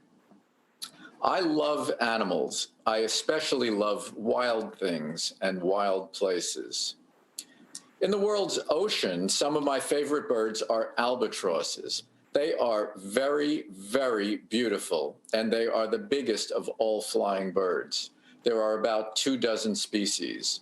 I wrote an entire book about them. Albatrosses live in very faraway places. For example, they live on the island of Laysan, a place that seems lost in the middle of the Pacific Ocean. Albatrosses are very devoted parents. When adults go to the ocean to feed their young, the floating plastic smells like fish and squid to them, and they eat a lot of plastic, and they feed their chicks plastic by mistake, thinking they're taking care of their chicks. I have a photo of a young albatross, about 6 months old. The bird was preparing for first flight, but it died, and its body was stuffed with red cigarette lighters. Now, I was born with a deep love for animals, and my home has always been on the coast of New York. Since childhood, I went fishing, I watched whales, I was interested in seabirds, and my love of animals changed my whole life and led me to the most remote places on Earth. I saw the fish populations declining from year to year. It was easy to see. They were not just fewer, but they were noticeably smaller. In the course of my research, I realized that the cause was human pressures. People are still catching fish in incredible quantities. They are still using fishing methods that destroy ocean habitats. Fish can be a protein-rich food and can feed millions of people. Depleting the fish will lead to hunger and disaster in many parts of the world. Now, hear this. It is okay to use nature. It is not okay to destroy it. People have become one of the great forces on Earth. The great forces used to be volcanoes and earthquakes and asteroid strikes. Now the great forces include us, people. We everywhere influence all living things. We influence the life support systems of the entire planet, the atmosphere itself, even the chemical composition of the ocean. I felt it was important for me to tell the whole world about these problems. That's why I decided to go around the world. I even plunged into the depths of the sea. And these explorations resulted in my first book. In that same spirit, I followed the migrations of turtles, and the result was another book called The Turtle's Voyage. I wrote about how the oceans are changing and how these changes affect wildlife and people. For my most recent book, I went to observe chimpanzees in Uganda and Africa. Chimpanzees are very much like us. I also went to the rainforest of the Amazon. This book is about the culture of other animals. Many people think that only humans have culture, but many other animals have their own culture. When an animal learns from its mother or its social group the special skills that it needs to survive, where to find food, how to avoid danger, that is their culture. During my life, the number of people in the world has tripled. There are 3 times more people in the world than when I was born. Is the world 3 times better because there are now 3 times as many people in it? I do not believe that it is. We need to stop considering ourselves as a top all of nature. We must realize that we live because of nature, and we must show respect for the earth because, after all, this is the only living planet we know in the entire universe. Here you can see that most of the carbon dioxide emissions to the atmosphere come from coal, oil, and gas that we burn for fuel. This has led to a dramatic change in the chemical composition of the atmosphere and led to warming temperatures. Almost every year now is the hottest on record, and the polar regions are warming the fastest. You've probably heard of polar bears, and you may know that their life depends on ice because they need ice for hunting. Well, as the ice melts, they are struggling to survive. Melting glaciers and rising sea levels are displacing people from coastal areas around the world. Rising seas have flooded people in the island country of Palau, for instance, in the Pacific Ocean. In that same country, 90% of the corals died in just 1 year because of warming water. And in many places in the United States, including Florida or on the Gulf Coast, or New York, where I live, storms are getting stronger and floods from storms are getting worse. Carbon dioxide from burning oil and coal dissolves in the ocean, and this is making the water more acidic. By the end of this century, the carbon dioxide may reach a concentration of 500 parts per million. And if that happens, the ocean will be so acidic that the coral reefs will simply die. A horrible thing to think about. And the mollusks that require calcium carbonate for their shells will begin to dissolve as water gets more acidic. This terrible event has begun to happen over the past 20 years. At the normal ocean pH of 8.2 or 8.3, coral reefs could grow and reproduce and thrive. At the moment, the pH is about 8, and corals are stressed. Combined with warming, some reefs are already dying right now. Millions of people in warm countries rely on coral reefs for food and their livelihoods. but now coral reefs can no longer support many millions of people who need them. Global warming has affected the land also, of course. Our land is drying up and desert areas are growing at an alarming rate. Deserts are not the best places to support people and animals. During the 20th century, the number of elephants in Africa plummeted. The same tragedy befell all the rhinos. I took a picture of a black rhino in South Africa, and that rhino was one of the last rhinos in all of Africa. People are taking over all the areas they can, and this has created an extinction crisis across our planet. Since 1970, when I was in high school, the world has lost almost 70% of the population numbers of wild mammals, birds, amphibians, and reptiles. Lions, giraffes, elephants, cheetahs, many monkeys are now endangered with extinction. In some places, even insects are crashing. We need insects to pollinate the plants of the world and our farmed crops. And thanks to insects, we have so many beautiful flowers. You've probably heard about the disaster in the Gulf of Mexico when oil was leaking for months following the explosion and sinking of the Deepwater Horizon oil platform. I wrote a book about that called A Sea in Flames. That was an eerie, frightening summer. Agricultural fertilizers also kill the oceans. Rain washes them into the rivers and then into the sea. They cause massive blooms of algae, which suffocates fish and other ocean life, causing massive dead zones. This is not the kind of relationship we should be having with life on Earth. It's not the one we want to have. But life on Earth cannot continue to withstand us if we continue to destroy it as we are. But we are destroying life on the planet right now because we do not think about the consequences of our actions. What is bad for the other animals is also bad for humans. Microplastic particles, for instance, were recently found in all fish and shellfish samples tested. Just a few years ago, this was inconceivable. Someone once said, remember, the Stone Age did not end because we ran out of stones, and our current problems will not be solved by waiting until we run out of coal or oil.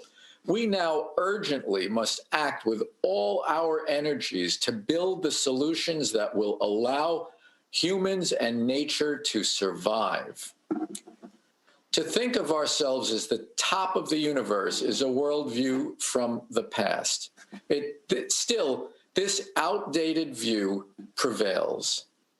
This will bring disaster, but we can change. We must realize that we are part of life on this planet, along with the other living things who have as much right to exist here as do humans. We know what needs to be done. We know how to do it. The solutions are known, and the time is now. For me, hope is understanding how things can be improved, how things can get better. And inspiration is the desire, the urge to act. So have hope, be inspired, and take action. This will bring for you and for all of us a more satisfying life. Thank you very much for your kind attention. Thank you, Carl, for your inspiration. Please stay tuned. We will ask you some questions. And now I would like to give a floor to a Nobel Peace Prize to present his view on environmental problems. He was awarded Nobel Prize in 2007 for his fight against global warming. This problem of carbon dioxide emissions in the world is a serious problem, and please meet Professor Rodney Allen, member of the Order of the British Empire. Good afternoon. Hello, everyone. I'm going to give you some information on possible actions we can take to make our world fit for future generations so they can live in a sustainable environment. I'll start with the massive growing problem of atmospheric pollution. Our thin atmosphere with its 21% oxygen content is our breath of life. Human activity is emitting CO2 into the atmosphere at an accelerating rate, where it's responsible for global warming. Our cities are now heavily polluted by vehicle exhaust gases and particulates, and the death toll from respiratory diseases is soaring. When I started work after leaving university in 1961, the CO2 concentration in the atmosphere was 312 parts per million. Now the CO2 level has risen to 410 parts per million. The rate of increase in CO2 concentration is accelerating. All this increase in CO2 level is man-made. In the same period, the world population has risen from 3 billion to nearly 8 billion. The information revolution and access to the internet worldwide means that all populations strive for prosperity with vastly increasing demand for goods and energy, and this leads inevitably to pollution. The pandemic will only have a small effect on this level. We can all see the effects of the current temperature rise of about 1 degree centigrade on world weather patterns, the contraction of the Arctic ice cap, and the rapid melting of glaciers. The rapid increase in CO2 concentration means that the threat of global warming has only recently been recognized. CO2 released into the atmosphere is now slowly removed by natural environmental processes, but its half-life is greater than 1,000 years, so our actions now have a profound effect on our descendants. I first became aware of this problem in the 1980s. I had worked on the extraction of CO2 from coal-fired power station flue gases to be used to increase oil extraction from newly discovered oil fields in the North Sea. The UK and the European Union wanted data on CO2-free power generation to assess the possible cost of reducing CO2 emissions from coal-fired power stations, which are the largest emitters of CO2. There are two possible methods. We can scrub out the CO2 from the flue gas with a reactive amine chemical, or we can burn the coal with pure oxygen, giving mostly CO2 and water vapor, and excluding nitrogen from the boiler with a pure CO2 product available following purification. However much we sought to optimize these two processes, the resulting cost of power was increased by about 50%.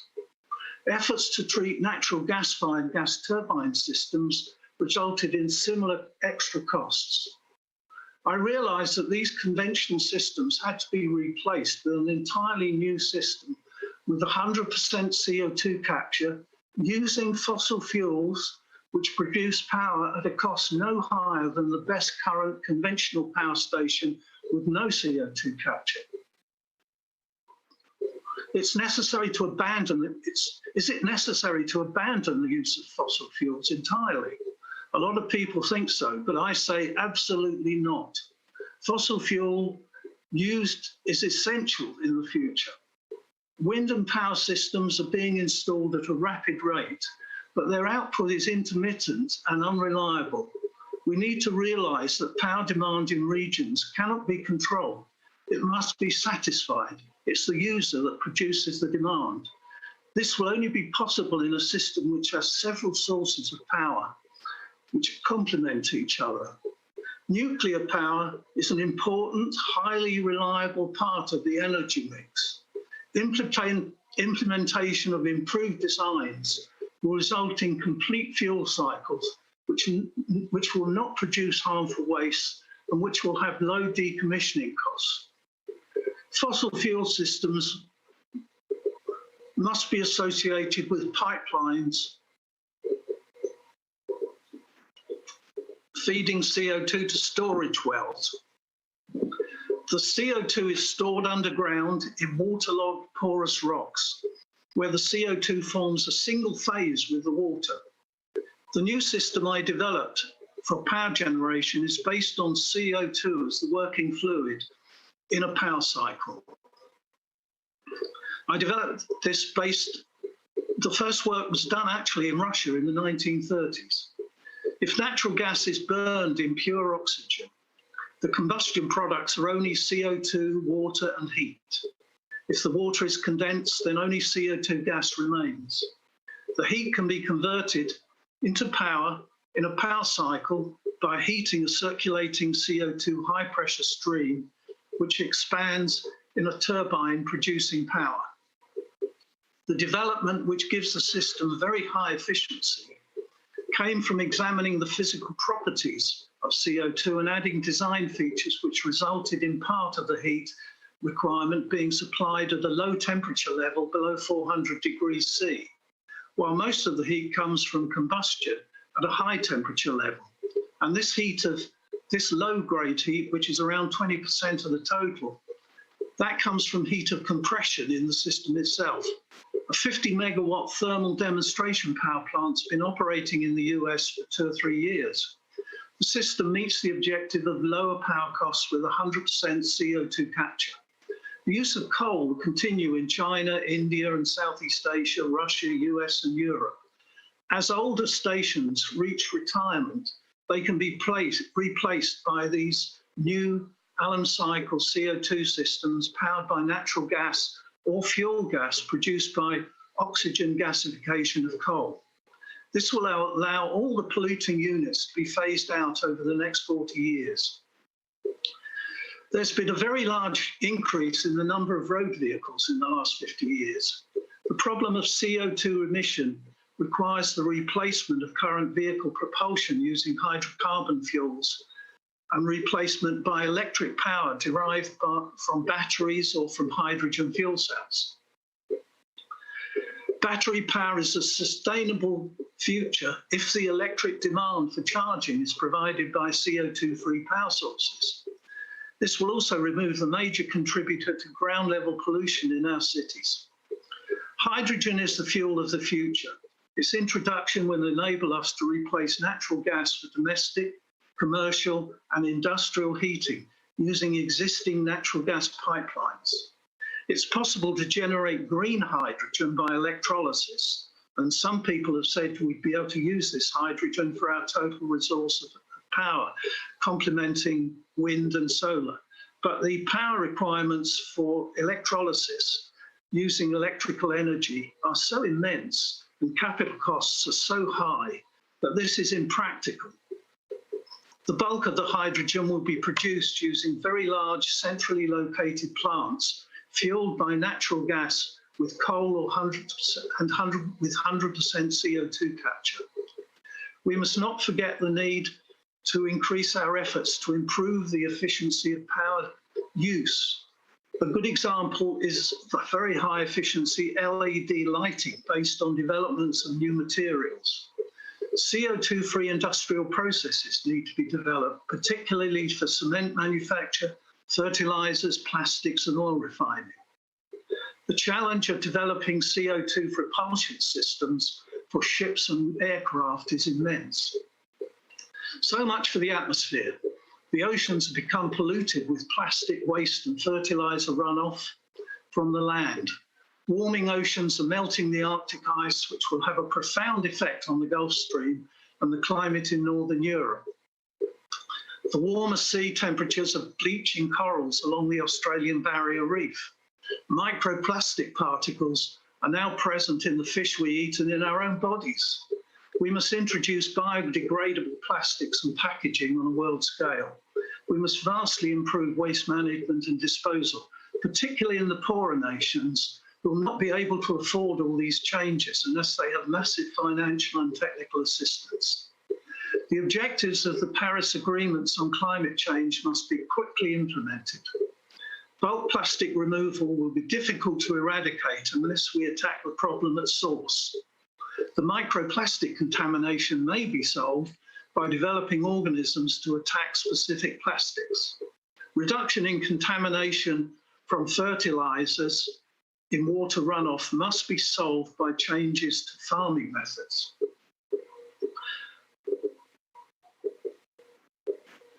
Our Earth is being disfigured by massive programs of tree felling and forest burning. Agricultural practices are sterilizing the landscape with monoculture farming. In poorer countries, wood is still the fuel most widely used, resulting in deforestation, flooding, and barren hillsides. We must be prepared to deal with these problems. Are we prepared to modify our food needs in developed countries to allow more sustainable, less polluting agricultural production? Must we go on burning our rainforests? Are we in the more prosperous nations prepared to subsidize less developed countries to stop these practices? How will we control and maintain world population at a sustainable level? These are the challenges for your generation. The groundwork is now in progress, and you all have a part to play. These are not only technical problems, they require a vast amount of work in finance, business planning, politics, and international relations. There will be opportunities for you all to make personal contributions, whatever your individual interests. Just follow a plan and don't give up. The future is yours. And remember, you've got to be successful. You must be successful. Thank you very much. Thank you a lot, Mr. Allen. And now a lot of young people from all over the world can hear you here in this hall and also online. As a Nobel Peace Prize winner, maybe you can say something about the fight against plastic. Have you got some ideas, specific ideas, how we potentially, theoretically, could fight against this problem of plastic?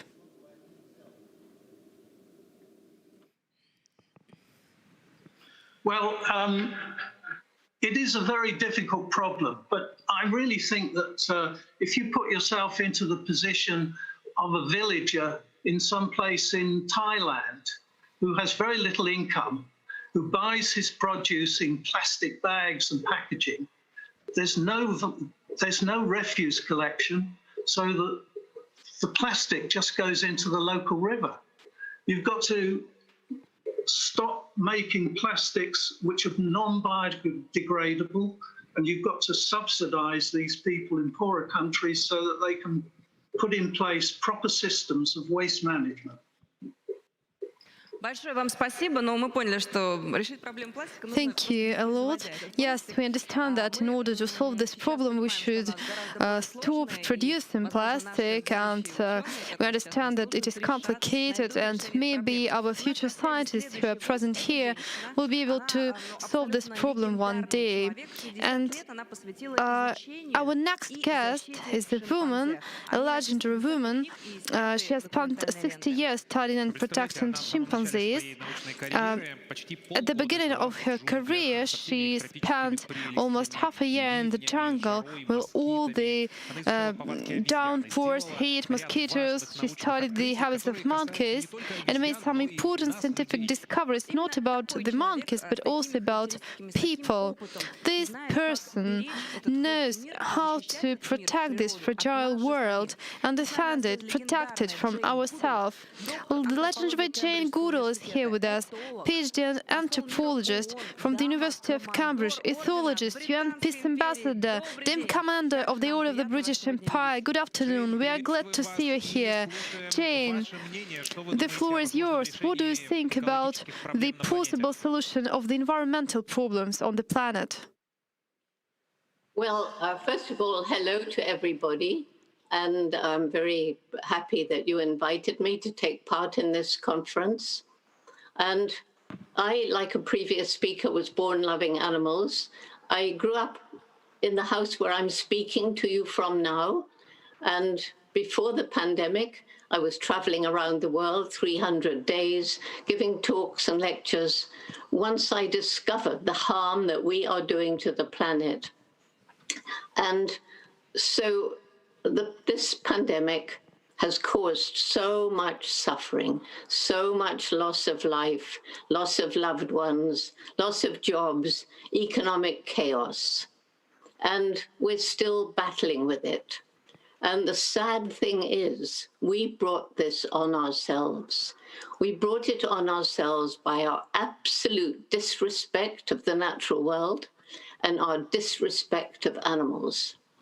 So as we destroy environments, so some animals are pushed into closer contact with people.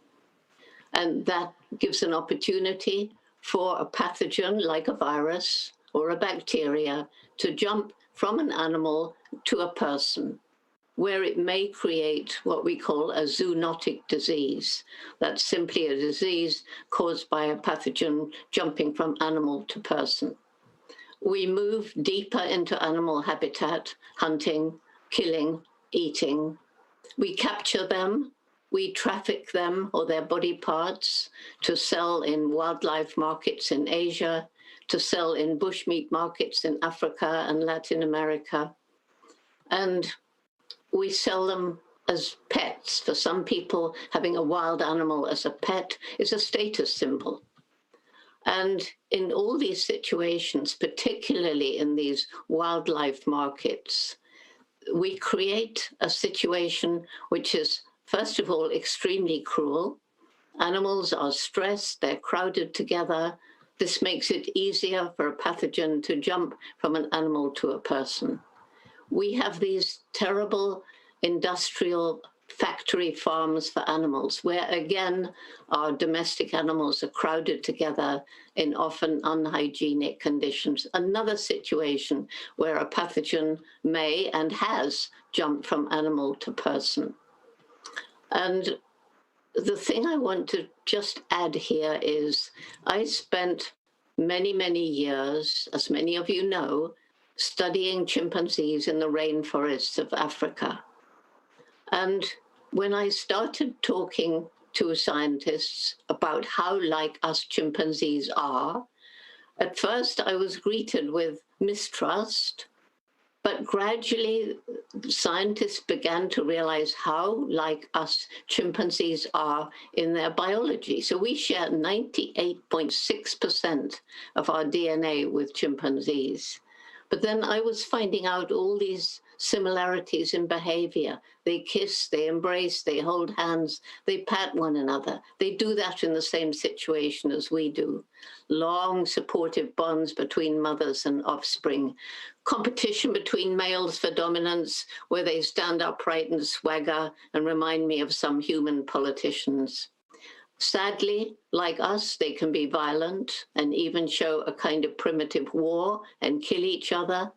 But also like us, they can show love, compassion, and altruism. It's very clear there isn't a sharp line dividing us from them.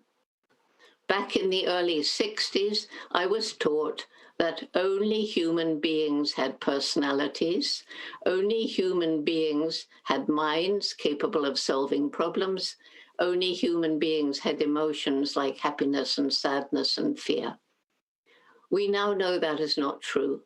There's plenty of scientific evidence to show that we are not the only beings with these characteristics. And so when we then look at the way we've mistreated animals that has led to this pandemic, we can look at it in a different way.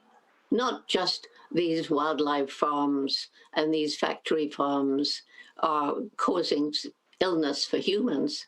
We can look at it as the suffering of billions of animals who can feel fear, who can feel pain.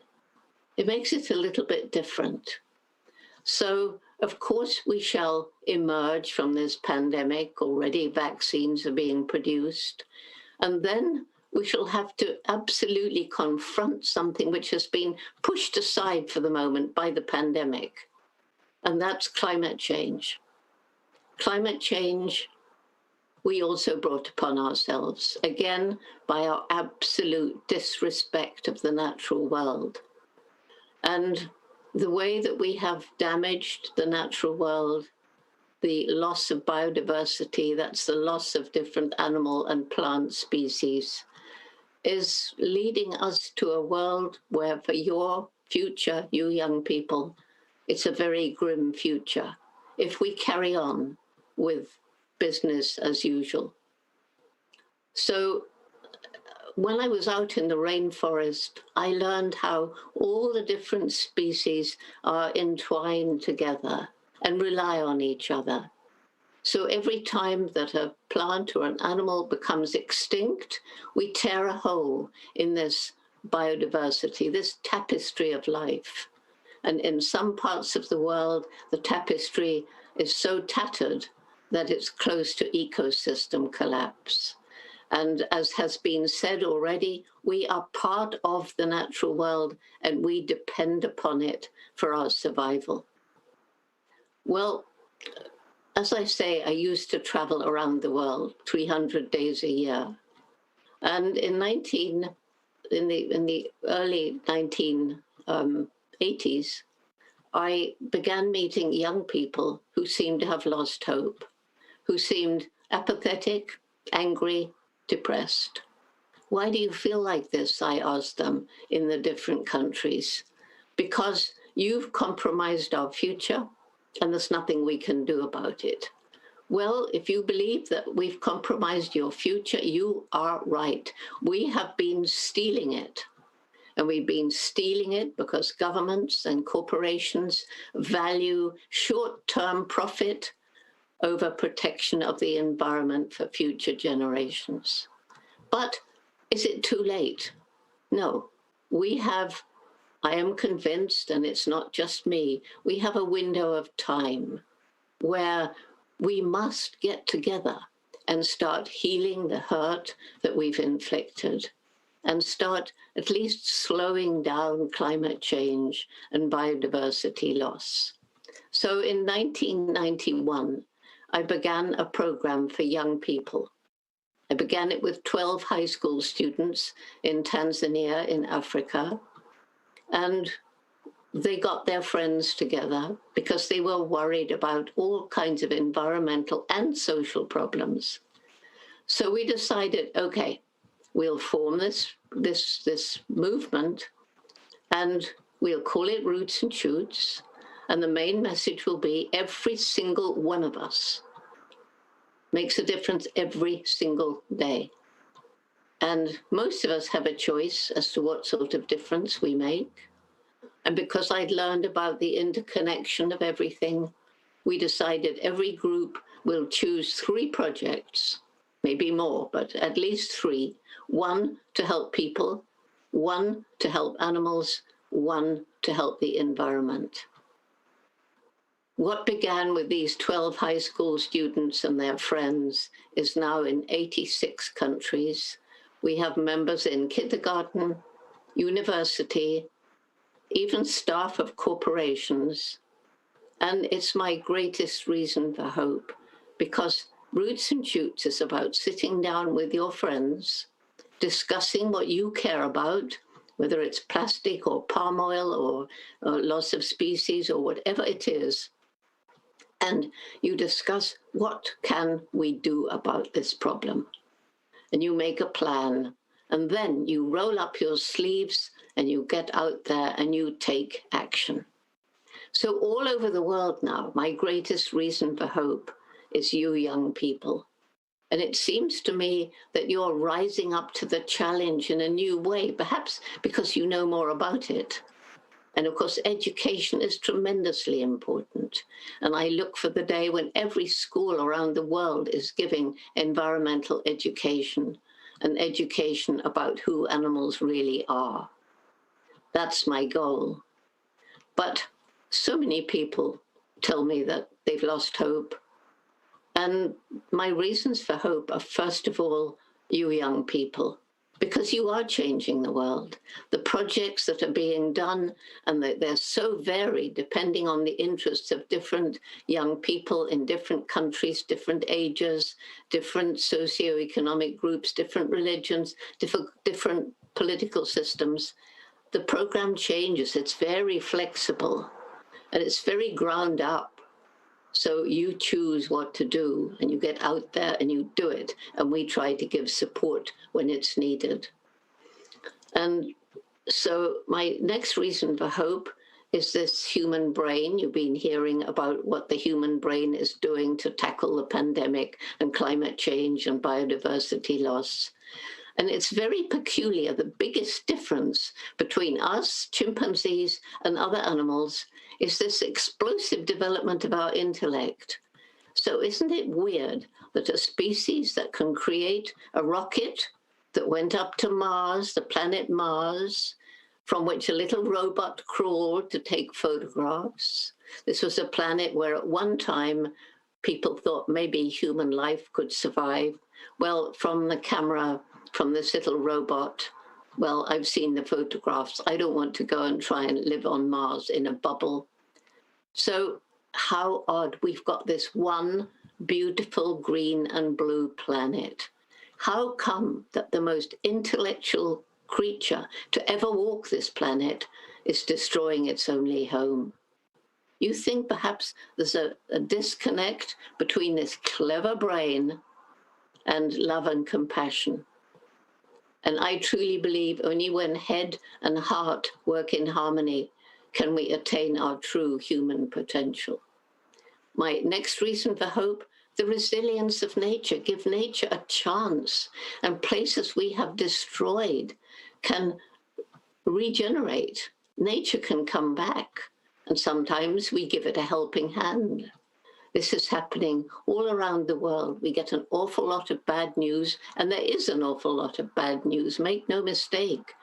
But as I was traveling around and meeting people, I was meeting so many amazing people with amazing projects, seeing so many places where absolute destruction had now led to nature returning, the trees, the plants, the animals.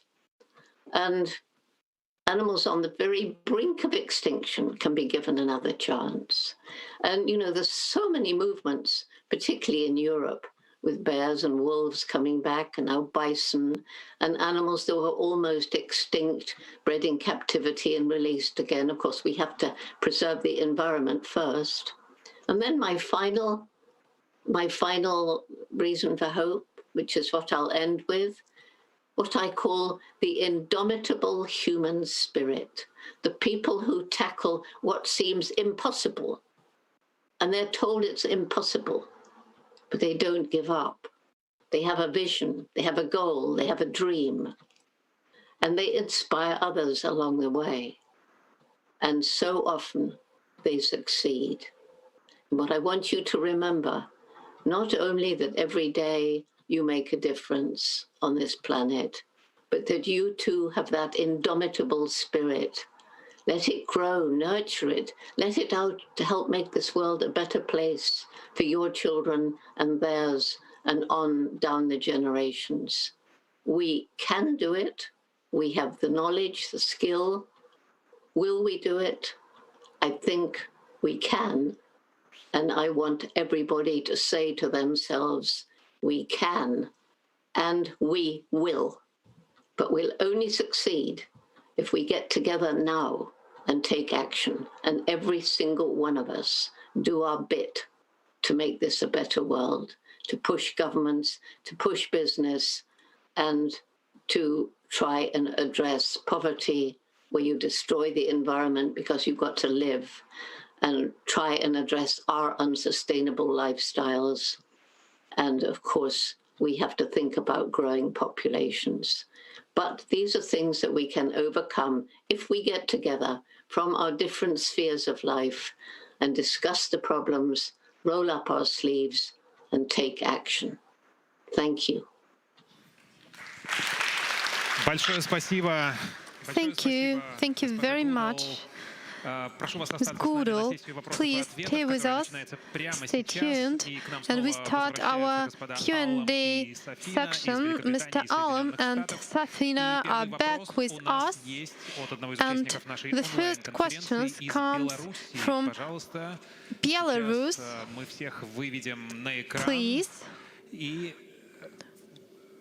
We will see you at our screen, our participants, and we can see our brilliant speakers, experts, and many people now are following our broadcasting. 370,000 people all over the world are following our conference, and here we see young girls from Belarus who are ready to ask their question. Good afternoon. I would like to ask the following question. It is known that there is an idea to create a special project to save plants, North Cat for the humankind for plants. And does it really exist, such product, to keep the DNA of all plants and animals? Can it help us, this North Ark? First of all, I think it is a question to be addressed to Karl Safina. Please. Okay, well, there is a seed vault in the island of Svalbard in the high Arctic, and that is an attempt to keep the DNA of all of the seeds for crops in the world. Not all of the plants that inhabit the entire world, all of the wild plants, all of the rainforest plants. That would be, I think, so many millions of species that it would be an overwhelming project. But there is a vault in which all of the agricultural seeds are stored. There is not a situation for the agricultural animals, however, and that's why we have actually lost many farm animals that were bred for different purposes. So we have lost the diversity not only of wild animals in this extinction crisis that we're in, but even our farmed and domestic animals are becoming simplified with fewer types grown in these factory conditions now. What we call them are the heritage breeds, and there are some people who specialize in trying to keep the heritage breeds alive, just because diversity is the basis for the survival of life. And so it's always a good thing to not throw away a part. There is a wildlife expert and philosopher whose name was Aldo Leopold. He was active in the 1930s. He said the first sign of intelligent tinkering is to keep all the parts. But we do not have globally a concerted effort to maintain and keep all of the diversity. This, in fact, is the fight right now. It is the struggle. We have an extinction crisis, and we need to maintain all of the parts, all of the diversity. But even if we kept the DNA, where would it go? It could only go back in a world that is capable of supporting life. Right now, we are making the world incapable of supporting life, and we will have to get back to a world that can sustain and support all living things. Thank you very much, Mr. Safina. And I would like to say that I've had an opportunity to visit Spitsbergen. It is an ancient mine in the rock, and there, under the rock, under the permafrost, this DNA are kept, DNA of different seeds. But as you have heard from Mr. Safina, if there is no place for these plants to be grown, why can we keep it and how can we keep it? It is not a remedy. We have got here famous scientists, and you have a unique opportunity to ask your question. Please, what is your name and what is your question? My name is Gleb Danilov. I'm from Tольятти, and thank you for the opportunity to ask a question to such interesting experts. I would like to address my question to Mr. Allen. Please tell us how, in the conditions of resource scarcity, financial resources, material, and also human resources, can we pass to more environmentally friendly materials? Because plastics became popular and widespread because it is a cheap material, and I'm afraid that if we pass to more environmentally friendly materials, they will be more expensive. In your opinion, how this problem can be tackled? Thank you. It is very expensive, it's true. I'll try to answer that question. It's a very difficult one, but there is a crisis, as you have pointed out, in the use of plastics. Plastics are very easy to produce, and they can be produced in an enormous volume. So people tend to use them, and when they've used them, they throw them away. And of course, the plastics won't degrade in the environment. Most of them are completely resistant for hundreds or perhaps even thousands of years. The real key to this is to use biodegradable material, and also to recognize that a lot of material that we can use as packaging is, for example, recyclable. A lot of plastics, a lot of packaging, for example, is based on wood, on paper and cardboard. An enormous amount of cardboard is recycled at the moment.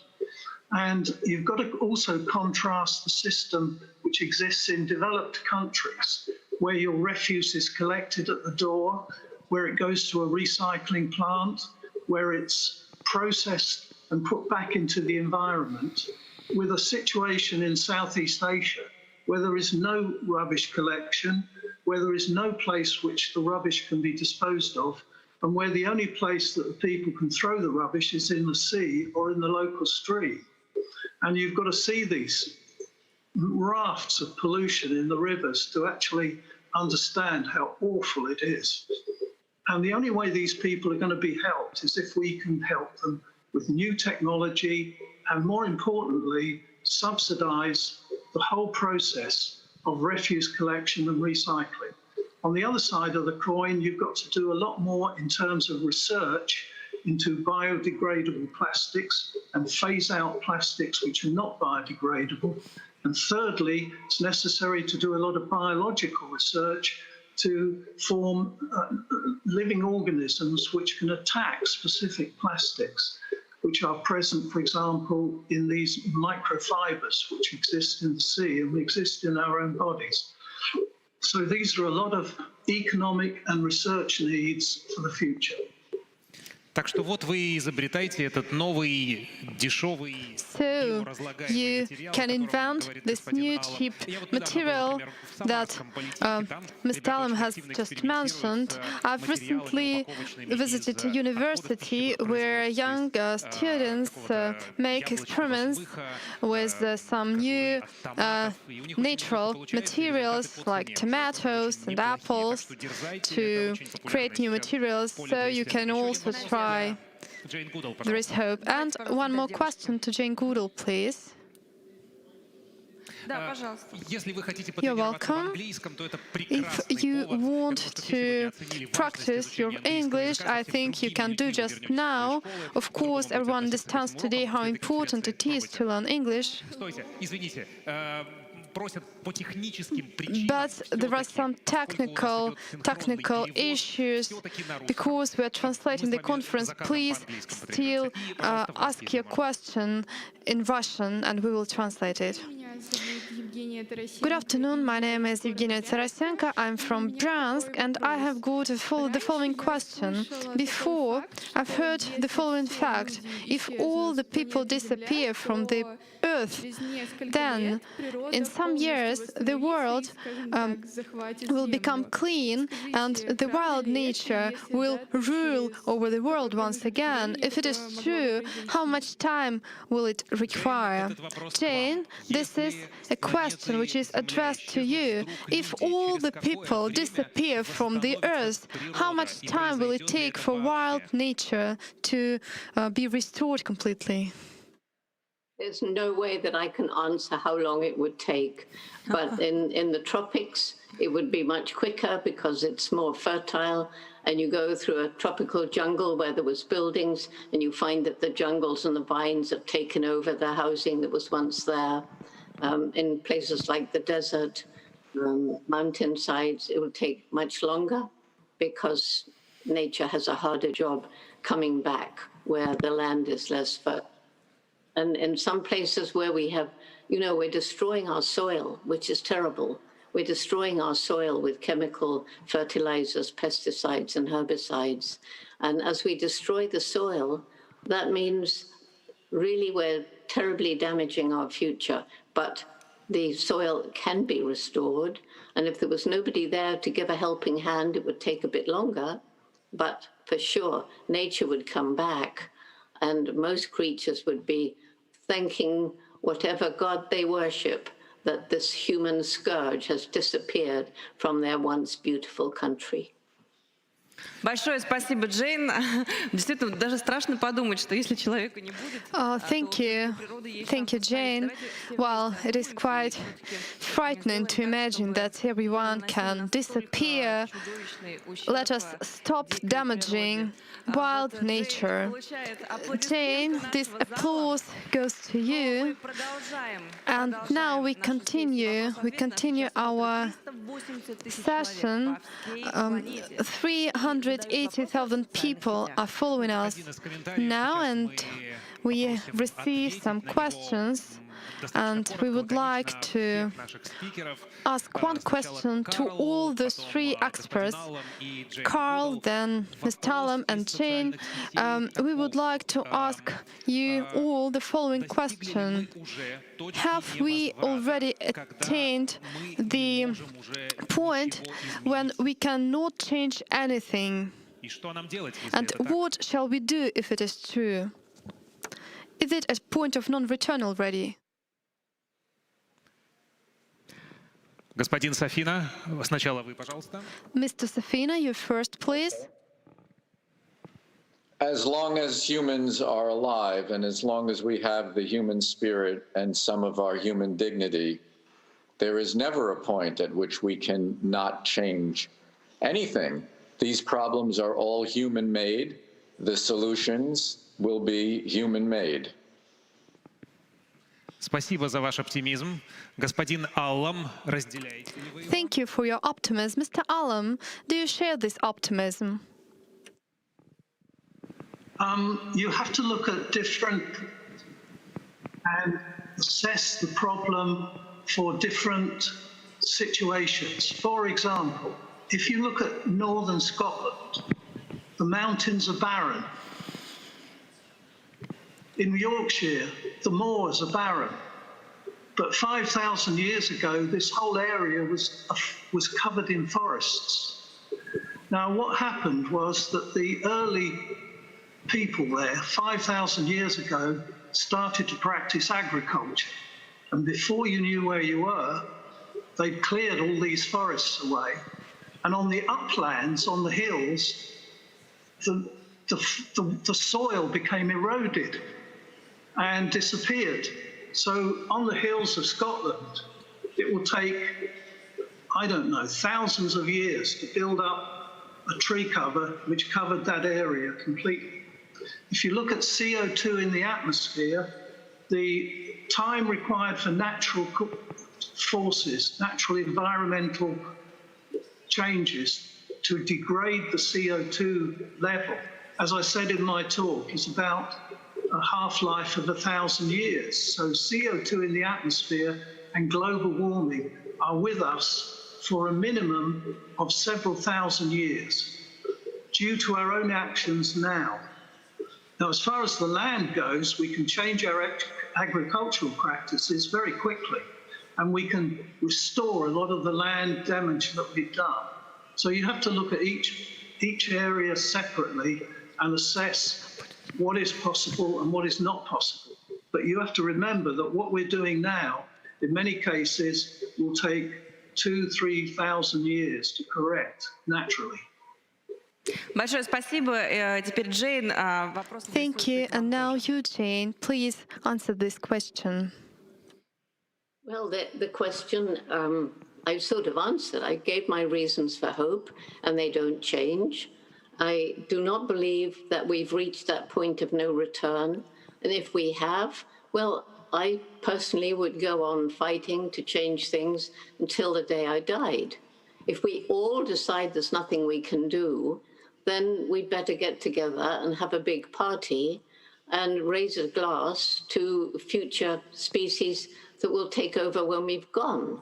But, you know, one reason why I feel hopeful, and this is just one example of many, but there was a quarry, a cement quarry in Kenya, and it was quarried and quarried and quarried, and in the end, it was right down to the coral rock, so right down at the bottom of this dead, huge dead area where all the soil had been taken out for cement. It was just like a desert, or worse than a desert, because deserts have life. There was no life. And the man who ran the cement company was horrified. And so he got a very intelligent, wise plant person.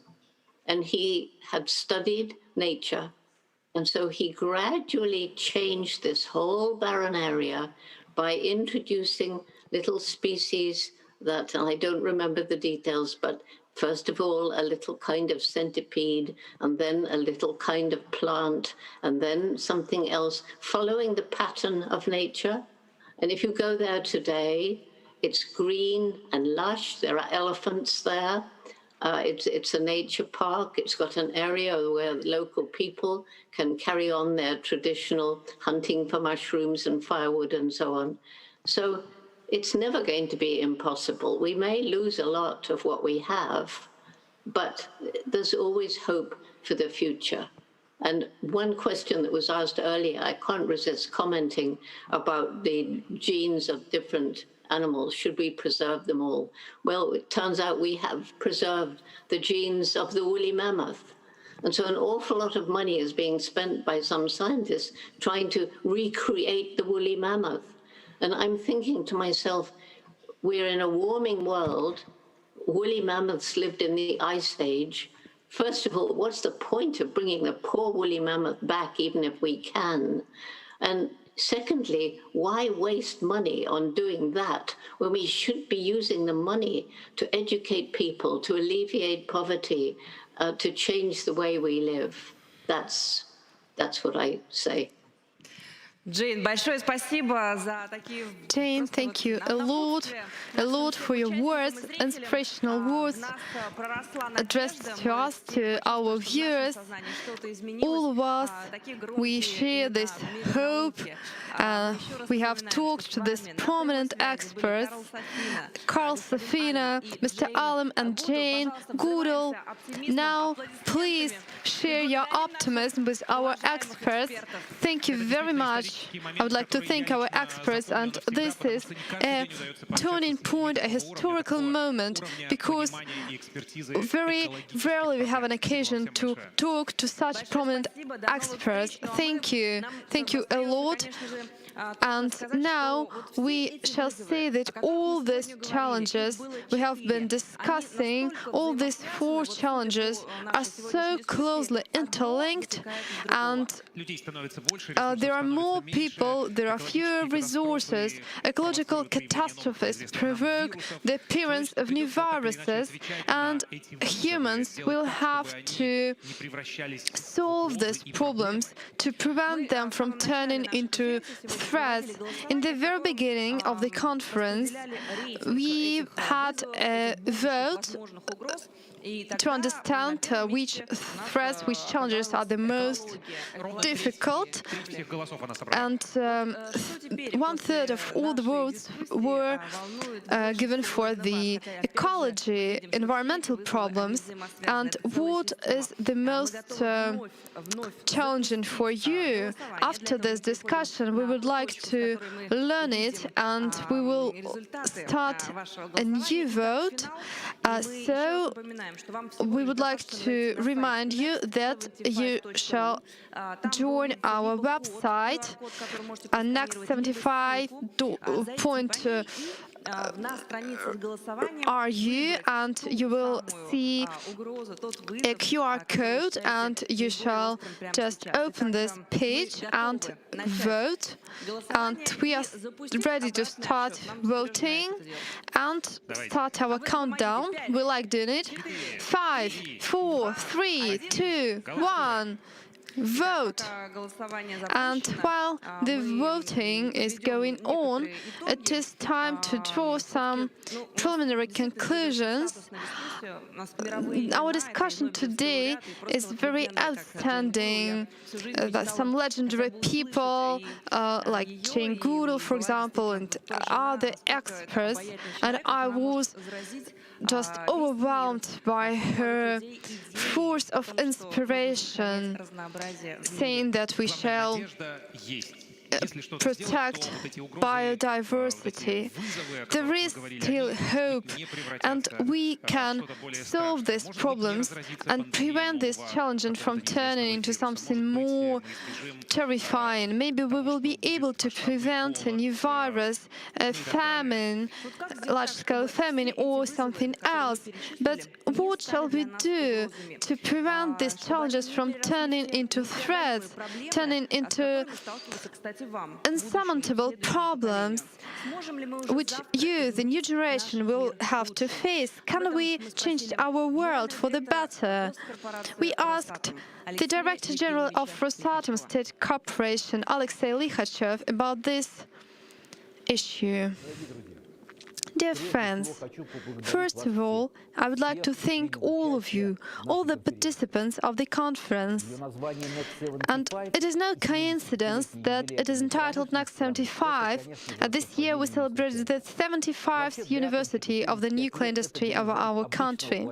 For nuclear energy workers, 75 years is the normal planning horizon.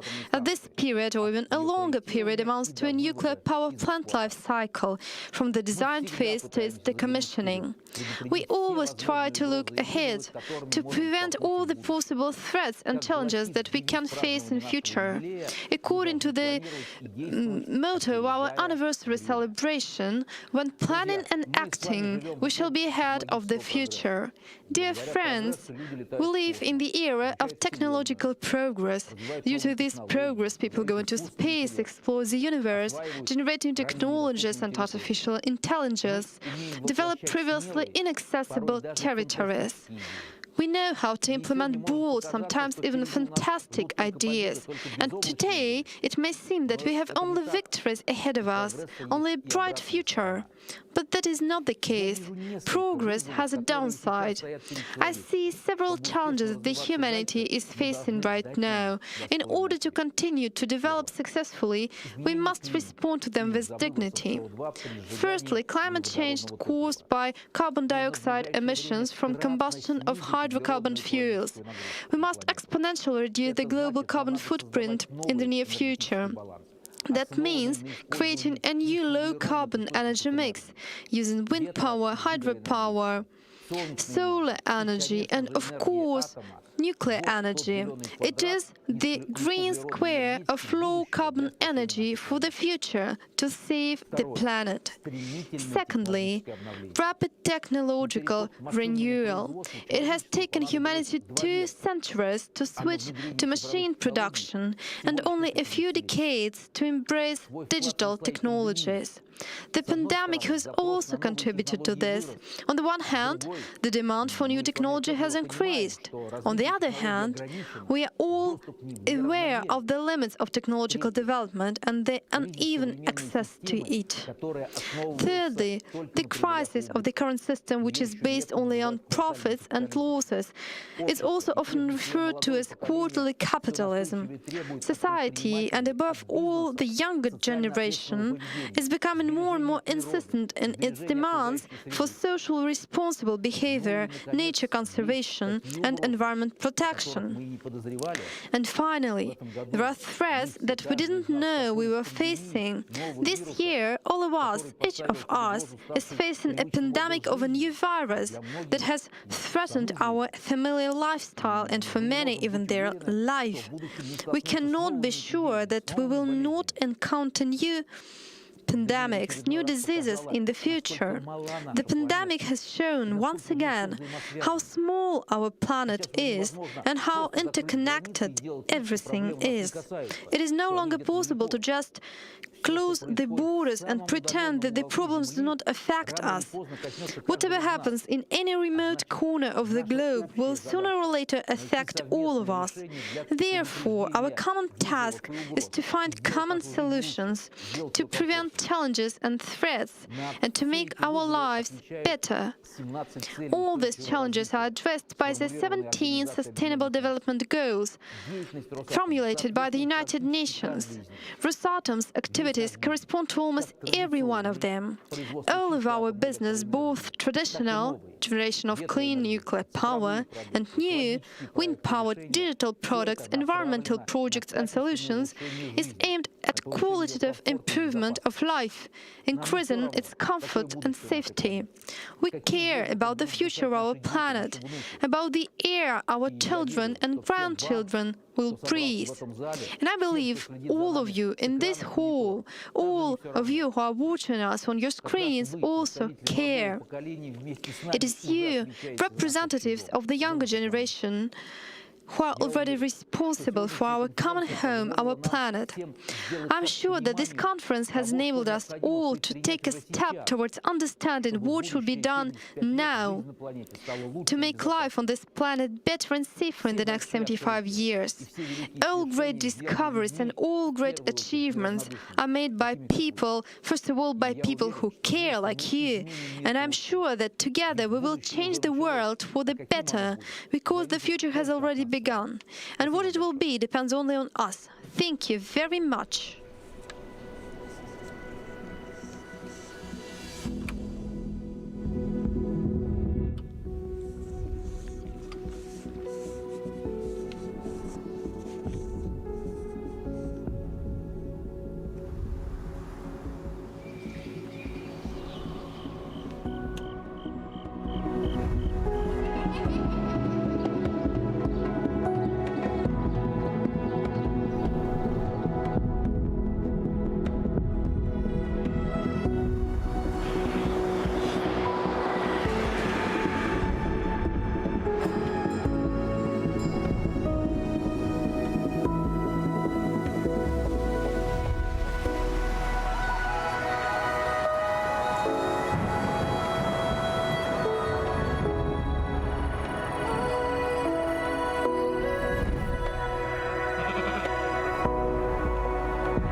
Глубочайший смысл заложили авторы этого ролика. Действительно, наша There is a very deep meaning behind this video. The planet is our common heart, and we are alive as long as it beats. We live in the same rhythm. Listen for a second, will you? We do not want our heart to stop. Today, we and our participants, almost 400,000 participants from all over the world, have tried to write the next scenario for the next 75 years. Not only to write a new scenario, but also outline a plan for the future. And in 30 seconds, we are ready to finish our final voting. It will end in 30 seconds. Let me remind you that at the beginning of the conference, we have already voted, and the results were as follows: the environmental problems, then resource deficit, our population, and finally comes the new illnesses. And here are the new results. The leader is still the same. Let us applaud. Thousands of participants believe that environmental problems are the most important problems today. We understand that there is a whole interconnected ecosystem, and all these problems can be solved only systematically. Thank you a lot for your attention. Thank you for being so responsible for asking these incredible questions to our experts. We would like to say the most important thing. We have talked a lot about the lack of resources, but the most precious resource is human ideas, faith, and desire to make the world a better place. All this is in your heads. Be happy, please. We were glad to work here with you, and our big team worked on this conference, NEXT75, to say that the future depends on you. Thank you.